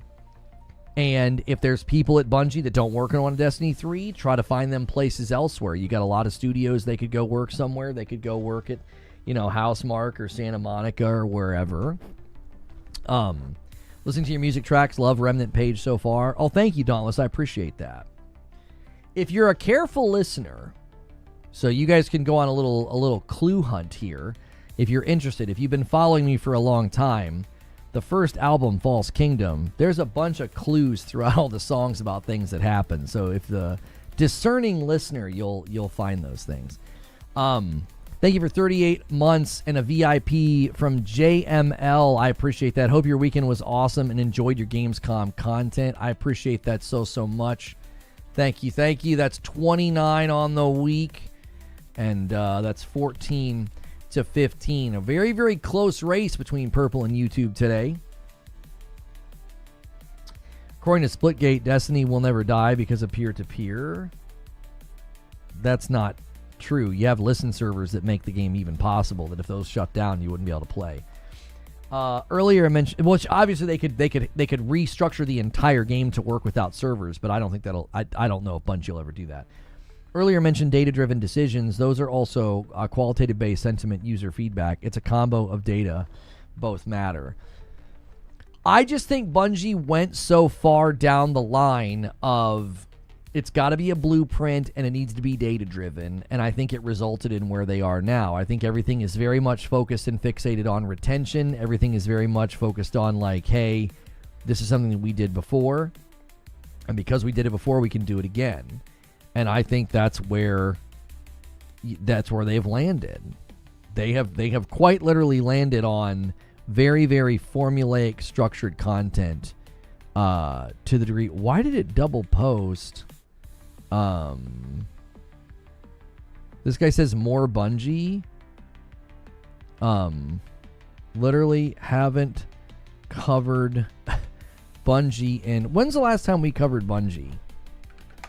You guys give away that your algorithm drones when you complain like that. You literally only see stuff about a certain topic and you think that's all I talk about. I haven't talked about, literally haven't covered Bungie in 12 days. I literally haven't covered it for 12 days. We covered Hell Is Us, Echoes of the End, Helldivers, Battlefield, Borderlands, Gamescom, Kirby, Gamescom. It's like, dude, come on. Like, it's been almost 2 weeks. The CEO gets essentially fired, and I'm not supposed to talk about it. I mean, what's this? What do people say on Twitter? Cry more?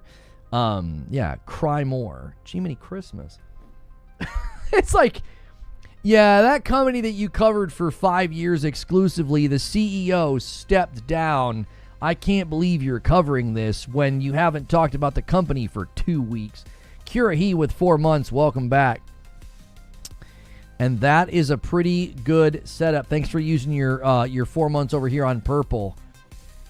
The next milestone is 50, and I owe whichever platform hits 50 a member, so that's a 20 bomb. We will see if anybody takes the bait. I love you cover Bungie. Tell them to kick rocks. It's not even about kicking rocks. It's like, take 2 seconds and go to the channel instead of being an algorithm drone. You know what I mean? Yeah, Dauntless. If you pay close attention, a lot of the songs have pretty strong faith undertones, overtones, whatever tones. If you guys are interested in the music, type !music in the chat. We ignore CEOs stepping down and freak out over job posting. We're gamers. We're gamers after all. One of the biggest and most influential developers in the world, the CEO steps down amid comments from Sony that they're going to be taking over the company. And I can't believe you're covering this.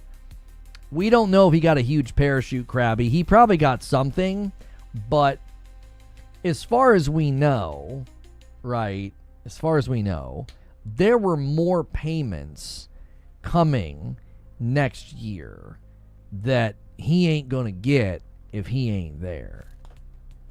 You know what I mean? That's the facts. He ain't getting those payments if he's not there.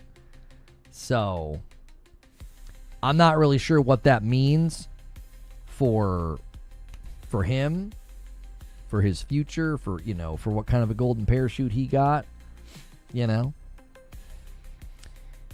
Usually somebody at his level, you're not going to just like straight up fire him with no package, with no, sort of pension, like setup or anything, unless he did something.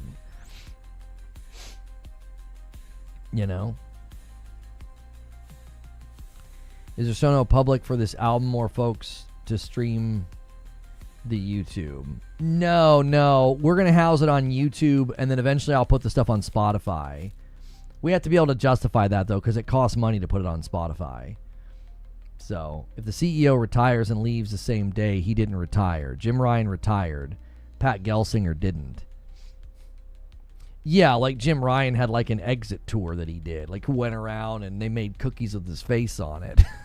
I don't think they did that with Pete Parsons. I don't know. Maybe he's still there. I don't know. When did the parachute stuff start happening? I don't know. I'm not quite sure why somebody leaving or getting fired has that, that kind of a negotiation power. I don't know. It could have something to, obviously people in chat could comment as to why that typically happens. It's usually some type of a, like, mutually beneficial exit.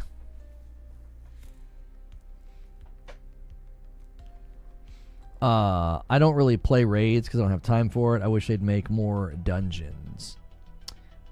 People try to say Jim Ryan was forced out. Homie, we've lost count of the number of false narratives. You can't even keep track of them all. There's so many of them. He'll get paid, and he is set for a good time money-wise. People think he got fired. He is not. Those people have shares in the company, and by the way, he will still get benefits. There's no way to know any of that, Behemoth. We don't have any information to make claims to any of that. We don't know if he will still get benefits. We don't know what his share status is. There were final payments coming next year from PlayStation. He's not there to get them. I don't know. I don't know.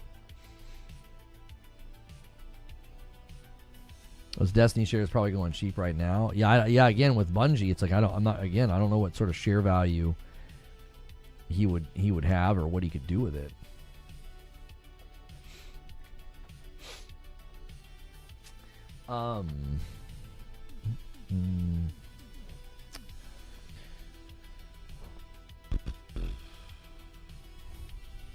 Okay. Hang on one second. It's not about the money, it's about leaving on your own terms. Let's say Sony takes over Bungie and uncovers and investigates your situation. I don't think there's probably anything to investigate or uncover at this point. You know what I mean? With the way that company was being run and they had like knitting classes and stuff, I don't think they're going to give one single rat's tuchus about like oh, you guys vindictively, banned a streamer. Like, I don't think Sony freaking cares about that.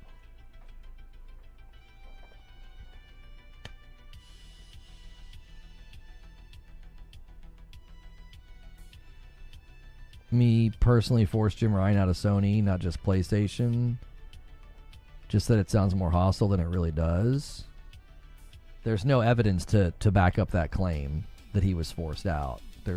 That's just something that was made up by people. It was completely fabricated. There wasn't a single shred of evidence to point to that.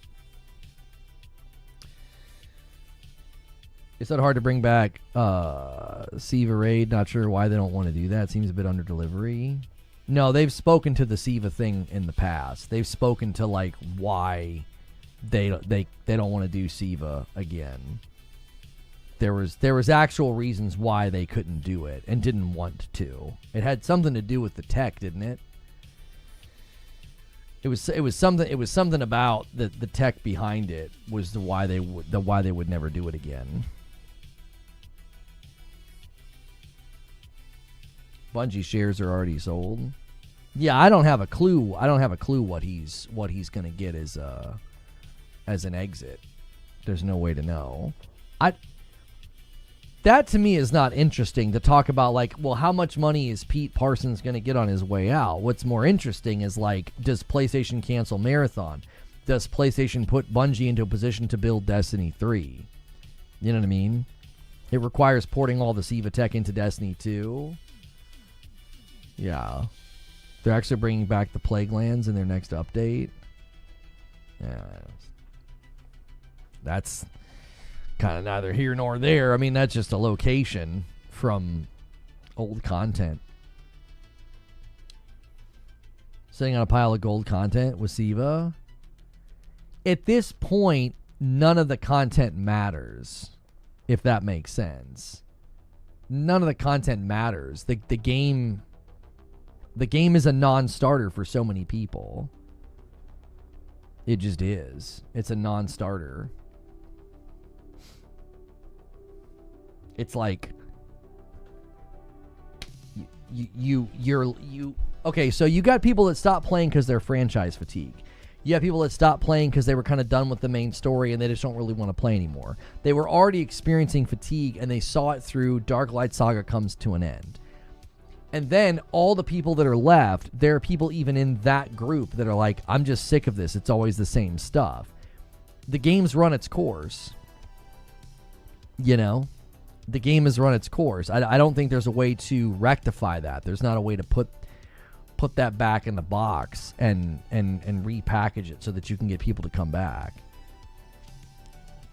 You know, they've got to start over, and people are like, well, they basically did just start over, and it's like, no, I mean, they got to genuinely start over. Game's got to go dark for an extended period of time. And after it goes dark for an extended period of time, then you can bring it back. Barring any late pivots, the intent is to announce Forza Horizon 6 at the Tokyo Game Show this year, which takes place in September. The game setting is Japan. Yeah, I've seen that. And Tom Henderson said there's a pretty disgruntled Xbox employee that's leaking this stuff. Apparently, somebody replied, this seemed to be corroborated as well. There's a lot of disgruntled Xbox employees for whatever reason. Not sure if it's because of all the stuff that, Microsoft is doing. The Judas Story reference in False Witness, very good. Yes, that one, I like the way that landed. You got to do some reflecting to figure out who the man of the holy book is, yeah. In retrospect, the Plague Lands was fun, but it's only a destination. The game was way bigger. The game has way bigger issues to face. Yeah, that's always going to be an issue with that game, is that this is the issue that Anthem faced. Destiny is now facing the same issue that Anthem faced, which is what's the game doing and where's it going, right? Where's it going? Like, you can add content to the cows come home. Who cares? Strikes, events, public events, loot, guns, change up the subclasses, a raid, a dungeon. You know, it's like, well, none of that really matters if it's like, well, where's the game going? What's the point? Anthem was doing that. Anthem was adding content, and it was like, yeah, but where's your game going? What's the point? What's the purpose? What is the purpose of the game? Right? Guys, very quickly, if you haven't done so already, a nice strong turnout for a Monday. We need 24 more likes on YouTube. Take a quick second and do that. That's what I'm saying. Like, the nut that pointed out that Sony forced Jim Ryan to quit. My guy, Sony ain't PlayStation as much as PlayStation ain't Sony. Don't make it sound so radical. But no one pushed anybody out. There was no evidence that he was pushed out. The evidence was that he was retiring because he was sick of traveling. And the rhythm for that position was that dudes would make it 5 years and bail. There was a very consistent rhythm for his position to be like a 5-year out. You know, it's pretty demanding. I wish they would have worked more on fixing Anthem. I mean, Anthem had good pieces. Anthem had good parts. Anthem's struggles were so much deeper than, you know, they were so much deeper than like, we just need more content. You had to start over. You were absolutely going to have to start over with that game and to put it into a position to succeed. You know, and I just don't think there was enough money and enough justification and enough market demand to do that, to start over. It would have been pretty expensive.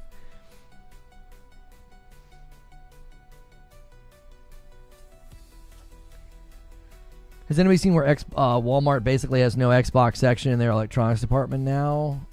Demand for the products is low. They're not selling. Pimptastical, thank you so much for 4 months of support over here on Purple.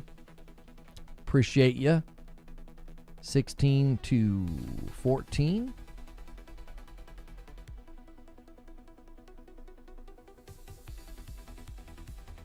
No, Dauntless. That's not who it's in reference to.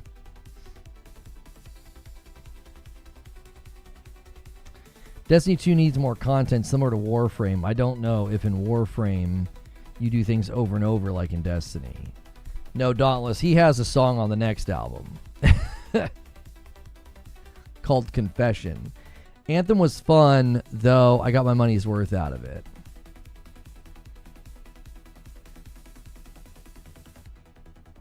Funny he mentioned that. My wife just asked yesterday in Walmart why they don't sell Xbox consoles here anymore. Yeah, I mean, it makes sense. It's not, the product's not in demand. It's not doing well. They're not going to be shipping them as much. There's regions of the world that don't have them anymore. It's a piece of product that's not in demand. This has been the worst I believe Destiny has been ever, says Geo Mag. The sandbox is terrible. The leveling is atrocious. It's as disastrous as Marathon.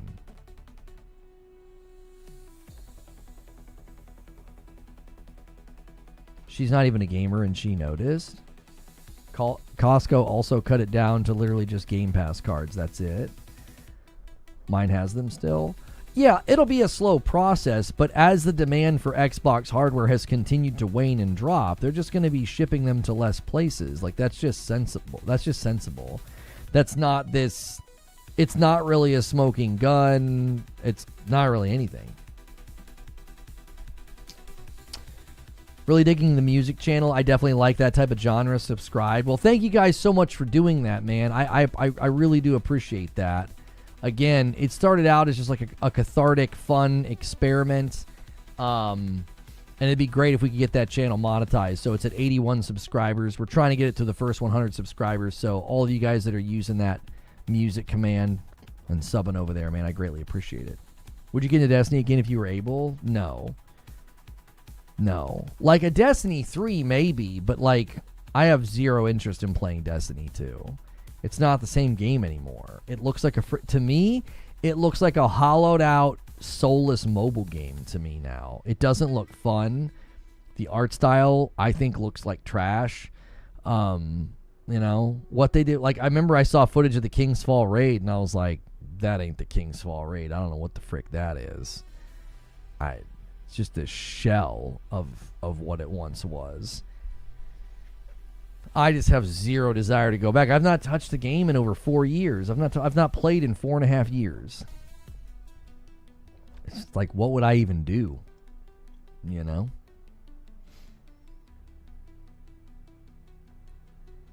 The big question about Forza Horizon is, will it be day one on PlayStation 5? With how well Forza Horizon 5 sold, Microsoft's probably going to really want that to be day and date. I don't know. Ironically, the new Destiny mobile game looks better than the real game. I've seen people saying that. Anthem right now looks as attacking as ever, as in its servers being shut down. Can any major court buy the rights and have the game revamped? I don't know. It's one of those things where, like, again, the biggest struggle for all games right now is market demand to drive re-engagement. Right?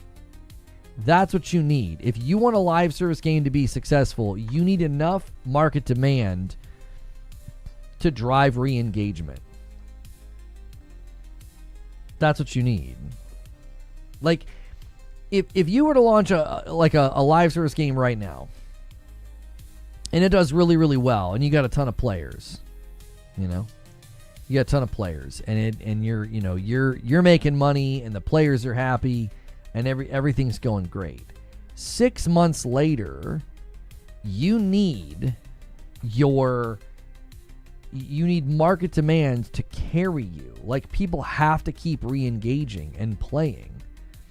And if they're re-engaging and they're playing, you need them to be doing it at a degree that keeps the game healthy. You need to be making money. You need to be selling season passes, battle passes, cosmetics, whatever. These are all things that need to be happening, or your game's done. Your game's cooked.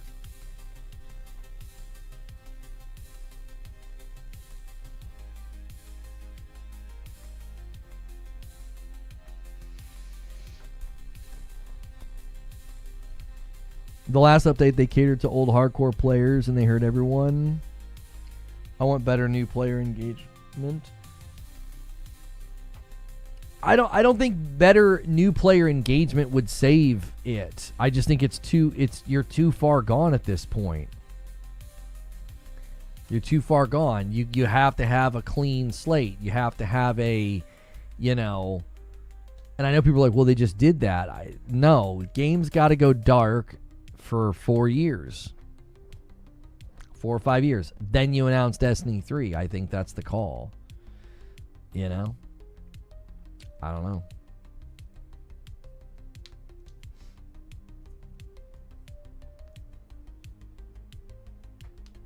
Do you think they should make Destiny 3? It's not about what they should do. It's about what they can do. I don't think they have another choice. It's time for a new blueprint. That's right.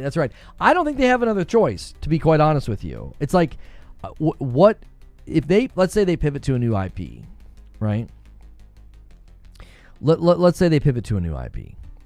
You would need that IP to be so successful from moment one that it justifies the existence of the studio. Does that make sense? Like, when you have that many people,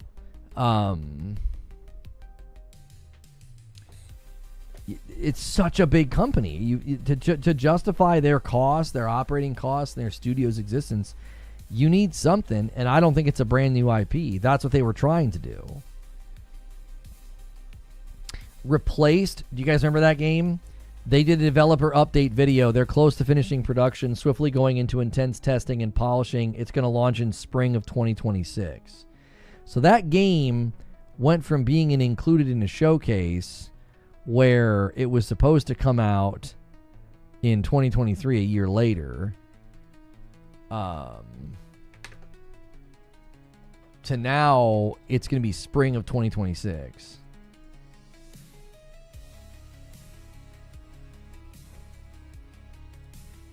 So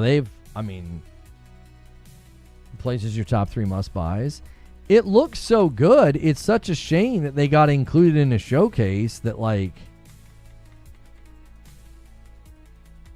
I mean, this is cool seeing like how it all came together in this new video, but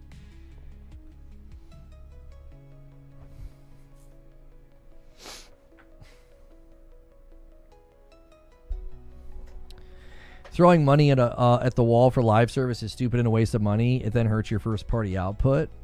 No, it doesn't. Not going forward, it won't. They've completely, as far as we can tell, they've completely pivoted away from having their first party studios work on it. Like Bend and Bluepoint were working on something. They've canceled those. So their investment into live service hasn't hurt Insomniac. It hasn't hurt Santa Monica. It hasn't hurt... I mean, you could say that Naughty Dog hurt themselves, but again, that wasn't a PlayStation initiative. That was Naughty Dog's initiative. Again, Naughty Dog, when building The Last of Us Part 2, made that decision, largely influenced by Fortnite. That was something they made that decision before PlayStation decided to invest in live service. You know? Sony picked up Insomniac Games in 2019. Okay. Yeah, we were discussing that earlier. Bungie CEO dips out. In a couple of days, Bungie releases a brand new video game, Destiny Rising. I don't know if those are related.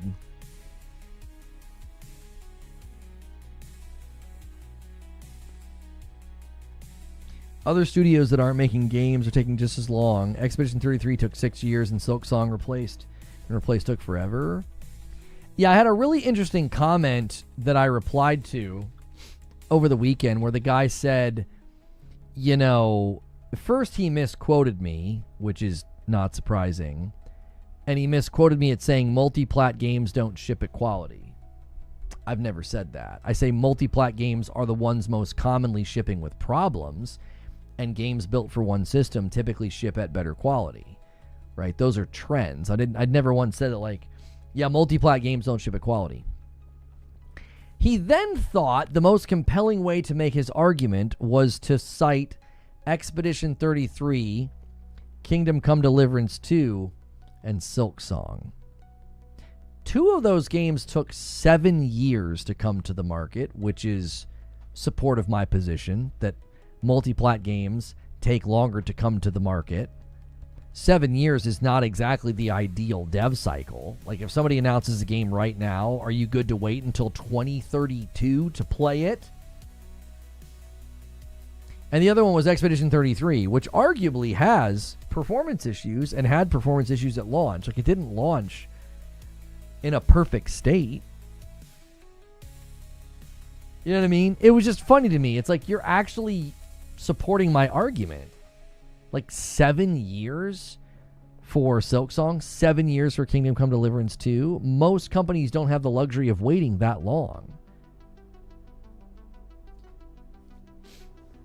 Like most studios do not have the luxury of waiting that long. Like, did you see the interview where Jason Schreier spoke about why the game took so long?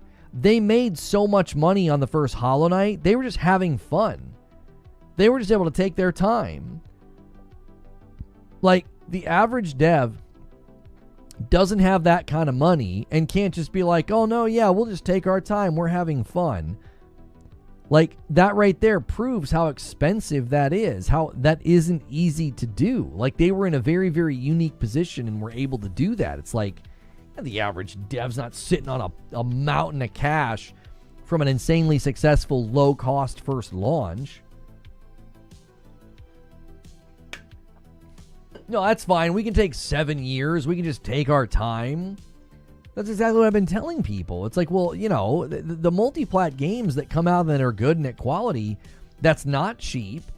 And look at how long it takes. Are you going to be okay with that? You want the whole studio's dev cycles to turn into that, 6 or 7 years or more? And if it's not that long, then you're likely going to get a game that's, going to struggle.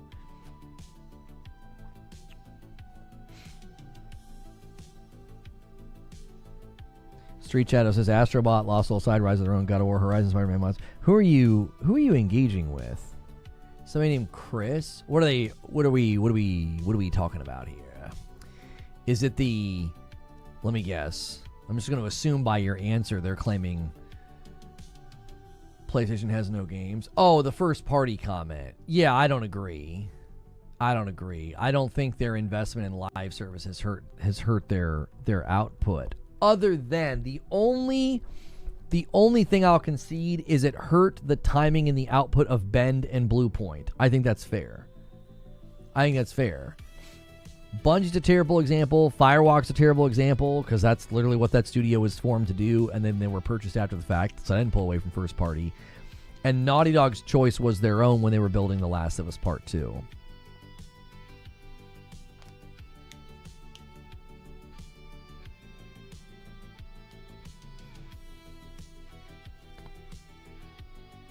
Destiny Rising is a licensed game. It's been in the works for months now. Yeah, I don't think Destiny Rising has anything to do with Pete Parsons stepping down.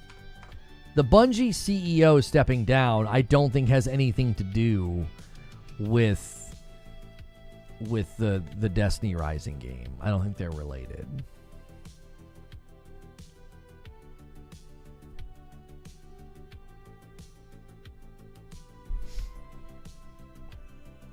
So,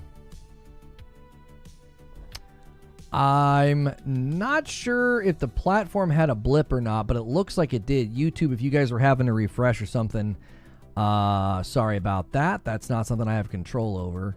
Whenever the viewership kind of surges like that, it means a bunch of you had to refresh. So, apologies.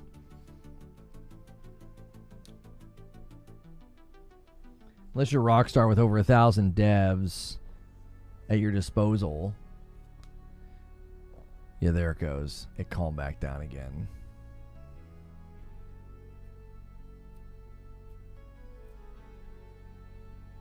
Bluepoint at least put out Demon Souls. Yeah. I mean, I think people being frustrated with what PlayStation did with Bend and Bluepoint, I think that's completely legitimate to be critical of that and to gripe. Like, we obviously can't cry about spilled milk for the next 3 or 4 years, but I think it's fair to say, hey, you guys misfired and you wasted Ben's time. You wasted Bluepoint's time. I don't think the heart and soul of PlayStation's delivery and cadence and quality as a platform and a brand was resting on the shoulders of Bend and Bluepoint. You know, thank goodness it wasn't some other major studio in their catalog wasting time on, you know, a live service game.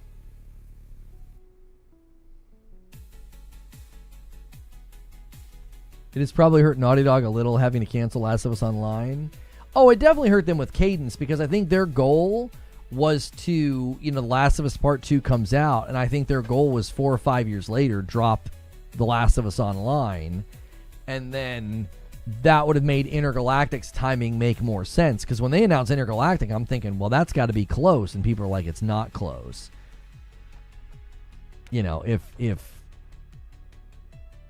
If they were releasing The Last of Us Online this year, then 2 years from now releasing Intergalactic, like that cadence would make more sense. It doesn't make a whole lot of sense now, because now it's like, well, wait, you guys did The Last of Us Part 2, and then what, like 7 years later, you're going to release your next game? That's a long time. Well, they wasted a lot of time on The Last of Us Online. They're also, this is another thing that's happening that I think will end up spreading things out. I think they're working on multiple projects. We know Insomniac's working on multiple projects. We know that Santa Monica's working on multiple projects. We know that Naughty Dog's working on multiple projects. I think that will lead to each individual game being in development for longer, but it should lead to more games. 2027 sounds right. I mean, that's essentially what Schreier said. Schreier said there's no way it launches in 2026. It's probably a 2027 game, like a late-gen title. Because I think the PlayStation 6 is 2028. So I think 2027 I feel like 2027 is going to be another 2020. It's just going to be jam-packed full of big titles that they've been kind of holding on to. Because like 2020 was a strong year for PlayStation to end the note on. I mean, 2018 to 2020 was a strong stretch, honestly. And I think their strong stretch is, starting with Yote. What's the music channel? You can use the music command in chat, or you can just go to YouTube and search for The Faceless Forge. The first album is available. We appreciate everybody who has supported it, listened and liked and subbed to the channel. We're trying to get to 500 subs over there, so help us with that. It's currently sitting at 81 subscribers. $20 super chat from Street Shadow says, I think the first party frustration also comes in because I think some discount the Sony published third party developed as first party, but this is normal. Gears 1 by Epic, anything by Insomnia before 2019, heck, even Smash Brothers. Right. It's yeah. Yeah. I think there's a common misconception in that discussion that you can just like, well, they don't have any games, and it's like, well, they do, and like, well, those don't count, and it's like, well, then okay, then what are we saying? If you're only going to count particular games, then why don't you just say that?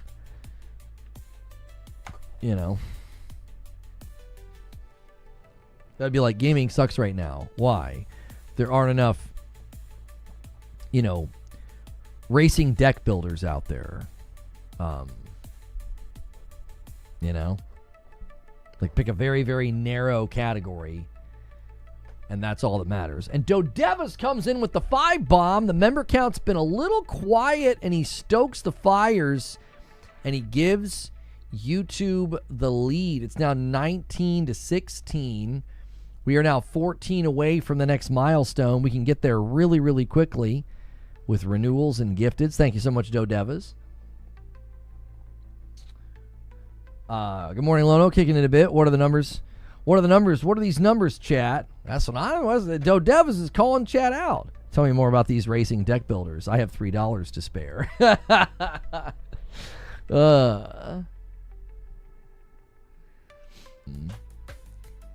If there are any racing deck builders to bear, I just picked a very, very narrow category to be like, well, gaming sucks because none of this particular game is out. I watched a podcast with Marty O'Donnell, and he was talking about Bungie and Parsons' departure. He was saying to ignore the corporate speak. When you hear someone say they are stepping down, they were fired. Yeah. Blip. Yeah, we just changed ingest servers on YouTube. For context on Smash Brothers, it's not made by a Nintendo studio. It's made by Sora Limited, which is an indie. They get support from Bandai as well. Huh. Can you imagine? Oh crap, I didn't draw a right turn. I'm going to have to play Fiery Crash. I mean, maybe we have a game. Maybe a racing deck builder would be the way to go. And a 5 bomb comes in from Hidden Seiryu to stoke the fires a little bit more. We are now a 10 bomb away from the next milestone. It'll be an Agent of Chaos. Thank you so much. Marty is not someone I would go to for insight into Bungie. Oh, I would. He's corroborated so many stories about how everything went down and how he was treated. I mean, he probably embellishes, but I don't know. There was some pretty shady stuff going down at that company. Didn't he win? He won his lawsuit. Didn't he win his lawsuit?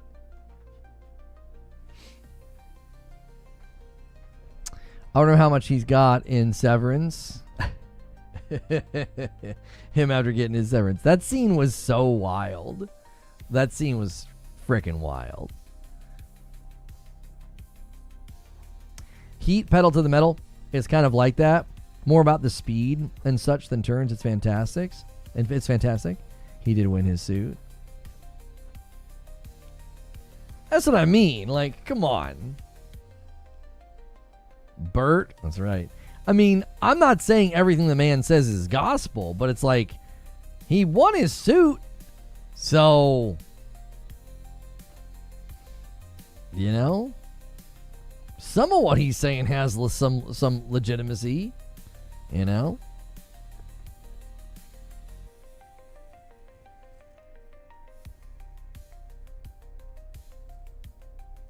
Bring back Celebrity Deathmatch, make it online with micros. That was against Microsoft. What? They weren't even a part of the picture at that point.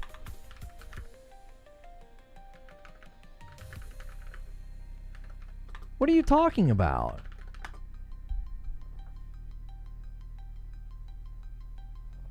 He was involved in a lawsuit against both Bungie and Microsoft. He sued Bungie in 2014 over his termination, stock ownership, and unpaid benefits, which was settled in his favor in 2015.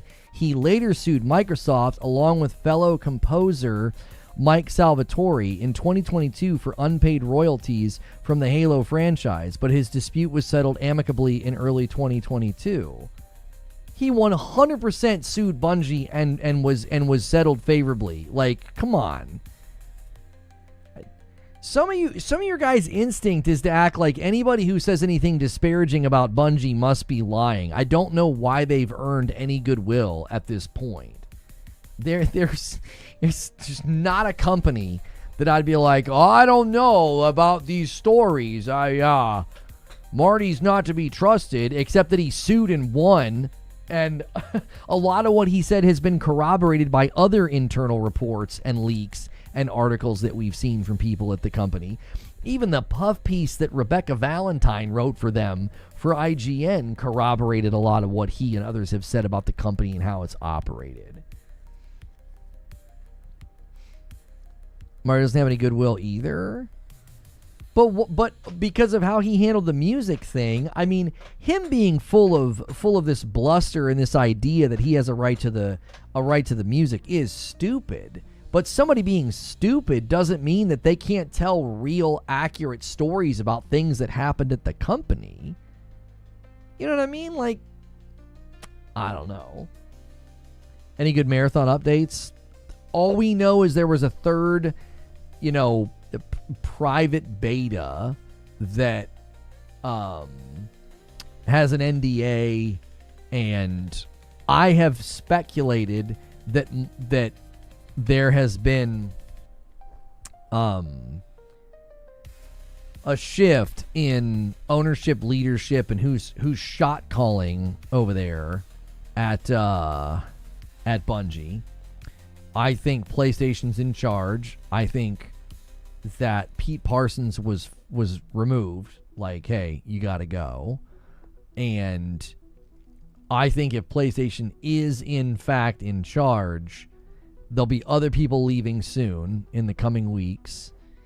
And I also think if it's up to them, it would make perfectly good sense to cancel. It would make perfectly good sense to cancel Marathon.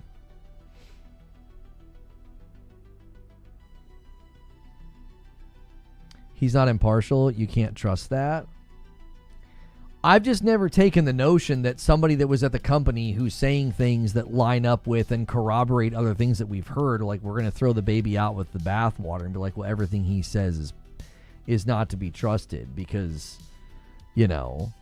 he's not impartial. What you're saying would mean that anybody who's not on good terms with Bungie it can't be trusted because they're not impartial. Like, I don't know, when one of the CMs tried to tell everybody that Chris Barrett wasn't a good person. And then we found out that, oh yeah, he is pretty bad, right? Well, a lot of people thought, oh yeah, you're not going to be impartial. You got laid off at the company, so you're going to be negative and have animosity towards Bungie. Well, come on. Like, when everybody's saying similar things, he isn't being trusted without corroboration. He's being used to confirm other evidence. That's what I'm saying.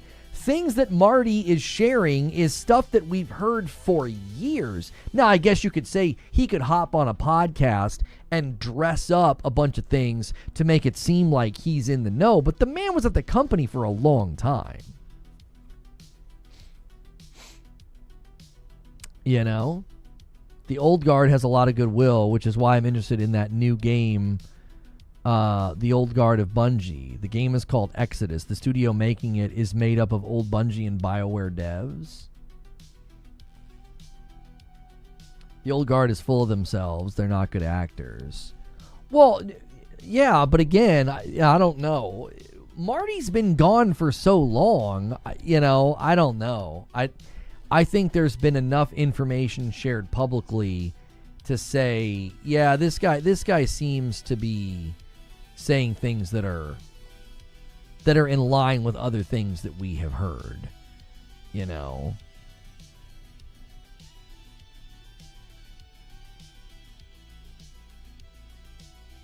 This guy Eric says, unpaywalled Financial Times article, I criticized you in the past. I was wrong. About what? What are you talking about?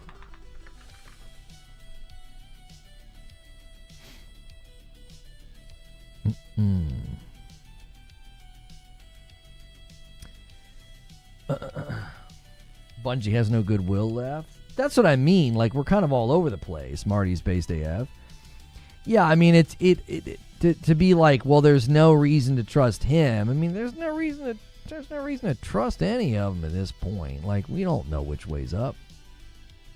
We need 15 more subs for the music channel to hit 100 subs. If you guys haven't subbed over there yet and you want to support it, the first album, False Kingdom, is available. And it is about everything that happened to me in 2020, if you're interested in supporting that. I wrote all the lyrics. We did use AI to make the music. We're not hiding that from anybody. It's in the description of every song. You can use that music command. Thank you, everybody who's helping us with that this week. The second album's coming this Friday. It's called No Escape. This is actually sick. What is this post about Mafia?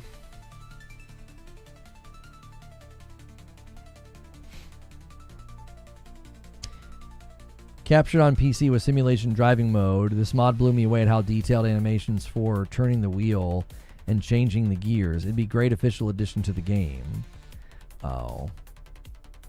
Yeah, that kind of stuff doesn't really interest me. He was literally part of the problem with the company's culture. He was a part of the problem with the company's culture. So all those guys that were irritated with the direction they were taking with Destiny, how are they a problem? I don't understand. Like Joseph Staten, Marty O'Donnell, guys that felt like the corporate control was getting ridiculous. Like when Marty tweeted, like, that wasn't even our trailer. Like Activision meddling and doing things the way that it was doing. How on earth can you look at some of that and be like, yeah, he was a part of the problem?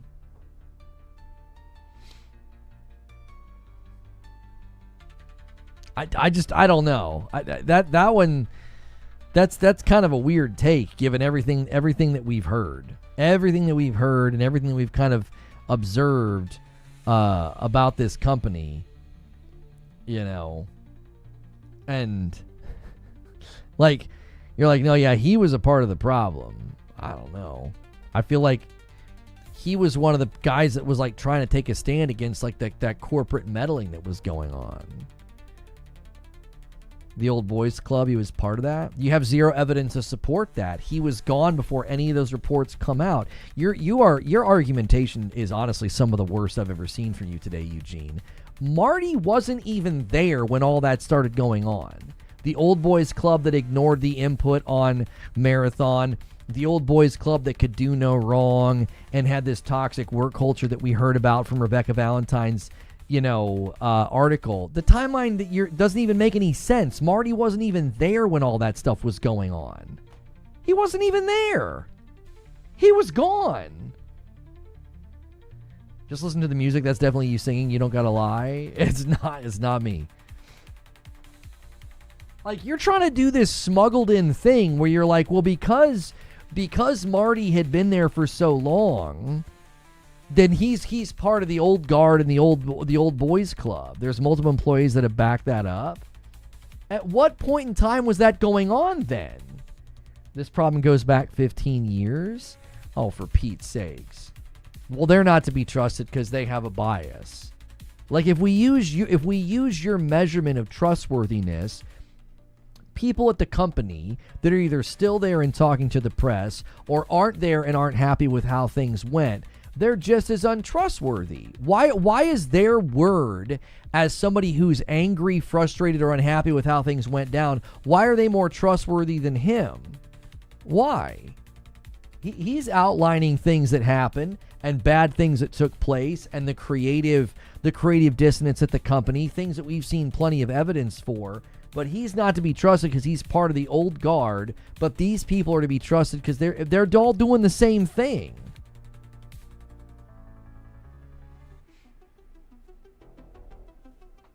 You're talking about the game. I think the person in chat is speaking to people's behaviors while making the game.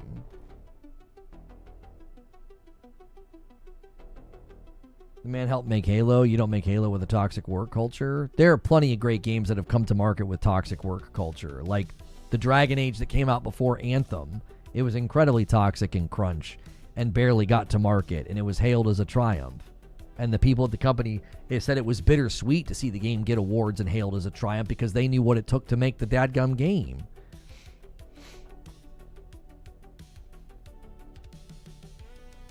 Marty even said those issues were issues back then, just were as bad, or it was just getting started. That's what I mean. I don't understand why he's not to be trusted and they're to be trusted. Like, it doesn't make any sense. Halo work culture was toxic AF. Yeah, I've not looked too much into it, but there's been plenty of games that have come to market from toxic work culture. I mean, there have been tons of games that have done that. Marty hated what he thought Bungie was becoming, but it was early on and he thought they'd get out of it. Sadly, apparently Pete came in and cemented everything Bungie became today. I am not sitting here acting like he's perfect and has a perfect track record. Your measurement of his trustworthiness is extremely selective. It's like, well, these people who aren't happy and are no longer at the company, they don't have a bias at all. So anything they said about Marty and the good old boys culture is to be trusted. He has a bias. He's not at the company anymore. He has reasons to not like the company. He's not to be trusted because of what these people said. Like, you're measuring his trustworthiness in a way that you're not measuring theirs. That's incredibly inconsistent.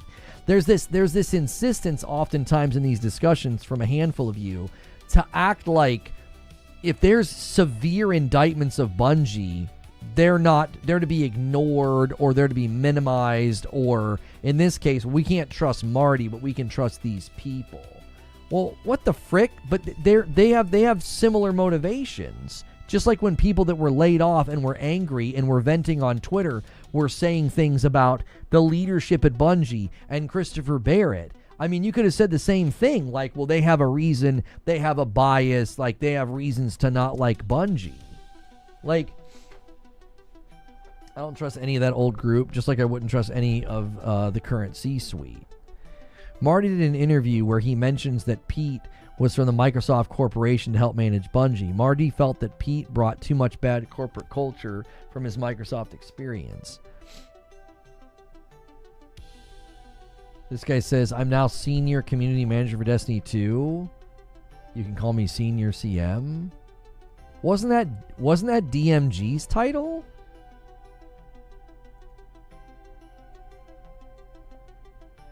I feel like that was DMG's title. Is DMG still there?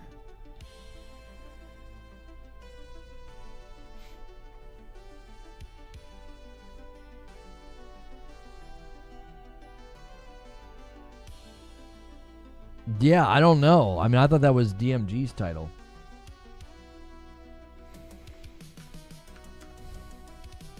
No DMG slander here.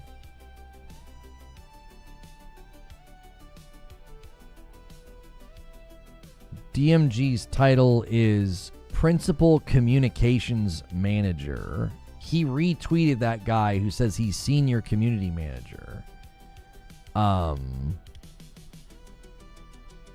Yeah, I don't know. It sounds like DMG is above him. Didn't he leave and come back? Yeah, DMG came back. Yeah.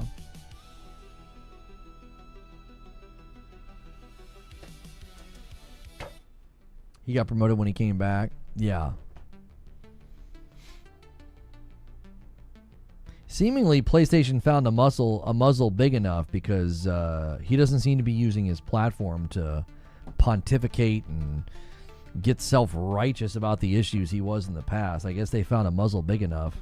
So I guess a big paycheck helps with that.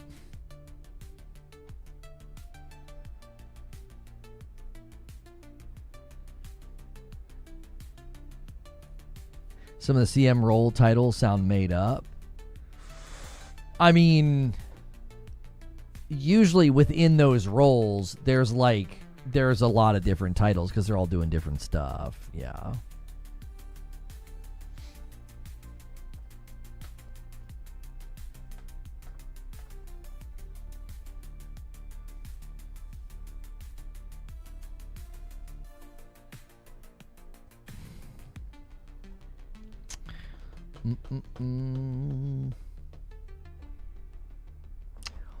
Well, we are close enough to the 3-hour mark that I'm kind of comfortable calling it, unless you guys want to stretch, which we usually do that through hitting goals. We need to end the day to stay on pace at 100, which if you guys go buck wild crazy, I'm happy to, but we got about 15 minutes to the 3-hour mark.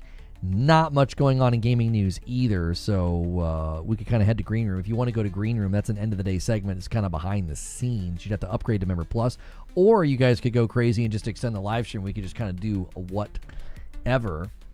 A Member Plus renewal from Liquid Smoke, maybe the start of that happening. Thank you so much. Gets us to 42 and extends YouTube's lead a little bit. No one will be worse than Parsons.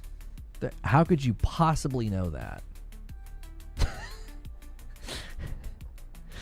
How, you know what I mean? Oh, he's talking about we're screwed more than ever. He's far worse than Parsons. I don't know why anybody thinks that. We went and watched the GDC clip. A lot of what he said got completely misrepresented. I don't think Justin Truman is nearly as worrisome as like Parsons and how Parsons ran things. Did you posit why Truman's official new title is studio head and not CEO, even though he's Parsons' direct replacement? Yeah, because the active CEO is probably going to be a PlayStation employee. That's my guess. I think they're going to have an acting CEO from PlayStation, somebody on the board. You know, Nishino, Holst, somebody will be acting CEO. Truman's the never over-deliver guy. Yes, and we watched that clip today. I've got it as a segment. We may even re-upload it because I recorded it. What he said about over-delivery has been grossly misrepresented, and funny enough, everybody getting really angry about what he said proved him correct. In that portion of that discussion with the GDC, he literally talked about how if you over-deliver, you're setting a bad pattern and a bad expectation for future content, and then people will be really mad. And people basically got really mad and proved his statements correct. That, yeah, if people expect to get over-delivery in the future and they don't get it, they're going to get angry. And people got really angry. Like, that situation to me is hilarious. It's like this egregious lack of self-awareness. Like nobody realizes they're proving his point. Now, I went on in the GDC presentation to talk about how he makes other remarks that are far more concerning, and he made these remarks in 2022. His remarks and their philosophy fundamentally set them up for where they are now.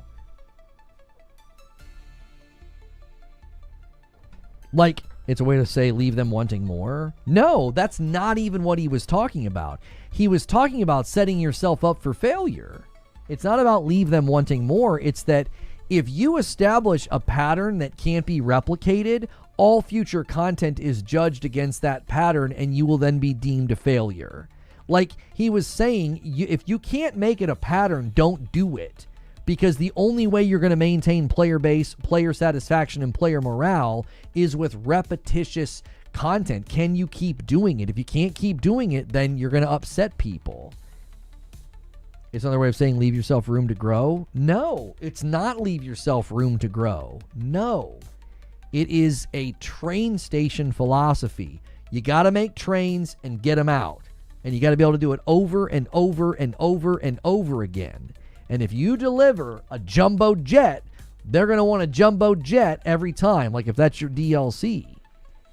He's literally saying, he's not saying leave yourself room to grow. He's not saying leave yourself room to improve or leave them wanting more. He's literally saying, if you set an expectation that a DLC is going to have 2 raids, they're going to expect that every year. Let's say you could pull that off one year. You might not be able to pull that off the next year. Let's say you've got a team working on a season that's got more bandwidth and they could deliver something of a higher quality value and substance than these teams over here. You're setting up these teams over here to fail because these people have more bandwidth and more time, and they're going to set the expectation that every season's going to look like this. That's what he was speaking to. He's quite literally speaking to your live service game lives and dies by re-engagement and player satisfaction, and you're going to set yourself up for failure if you over-deliver. And people proved him correct by getting angry about what he said because he's right. The minute people sensed that they weren't getting over-delivery or more content, they got angry, and that proves him correct. That if they over-delivered in 2021 and they didn't give it to you in 2022, you'd be mad. Their response to his remarks so ironically prove his remarks to be true. Now, again, he goes on to say things that I think are far more concerning because it becomes production line gaming. It turns into blueprints driven by data, which is why the game is in the state that it's in right now. They robbed it of the passion and the drive and the fervor. I think them being sort of put up against a wall multiple times led to some of their best content because it was literally put up or shut up, and they had to put up a banger. And if they didn't put up a banger, then they weren't going to make it. So the Taken King and Forsaken, and there's probably a few more along the history of like these pulled them out of the fire. They seemingly create their best content when they have to. They don't create their best content when they're applying some stupid, neutered, mechanical formula of like, is it a blueprint? Yes. Can we replicate it? Yes. Is it informed by data? Yes. That's some of their worst content because it's formulaic, which is what got them to where they are today. Don't quite agree, at least when it came from Destiny. In general, yes, you need to establish a good baseline and not go too high or too low. Bungie never did that. I don't agree with you. I think there is a long-standing history of really good content that they've delivered, oftentimes with the help of increased bandwidth from High Moon Studios and Vicarious Visions. They also have a history of delivering things at the caliber of Forsaken, at the caliber of The Taken King. These are moments that they absolutely had to deliver greatness. See, when they delivered The Taken King, when they delivered Forsaken, the focus was not blueprint. The focus was not data-informed anything. It was, we got to deliver greatness. We got to give them the best thing that we got. And guess what happened? Everything was always compared to those moments, proving him correct. That when you over-deliver, that's what everybody's going to expect. Easy analogy. Every day you work, you leave work 5 minutes early and stop on the way home and buy roses and flowers for your wife. The minute you stop and can't do that anymore, your wife will be mad. Well, she might not be mad, but she might be disappointed. A better example would be like I mean, that's a crude one, because like even she would be like, this is probably not something that's sustainable. Roses every day. If every year you take your kids on a family vacation that's like all expenses paid and you're on the beach and it's amazing, and then the next year you can't do that because finances shift and you have to do something more meager, it would seem less than by comparison. It'd be like, this isn't as good. And to be fair, that would be a correct assessment.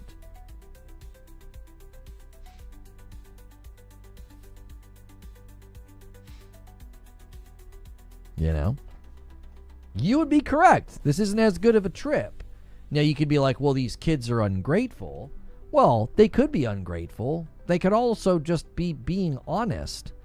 Going from an all expenses paid trip where you're like literally right on the water to like 2 days in a log cabin, that's fair to be like, this isn't as good. So, all right, I'm going to put a link in chat. We're going to go to the green room. We'll figure out what we're going to talk about tomorrow. Twitch, I'll have to stop and restart the stream. So that will, you have to be a member to watch this segment. So if you're wanting to watch on YouTube, you got to be Member Plus or above. Thanks so much for supporting the channel directly with a Member Plus or a VIP. That is how we do this. We are able to do this full time because of your support, whether you're gifting, using your primes, resubbing, upgrading, all those things. If you're watching on YouTube and you're like, oh, I can't come with you, consider upgrading. Go to the member tab and pick Member Plus. It's $6 a month. We're trying to get that to 600 people. That is how I do this full time.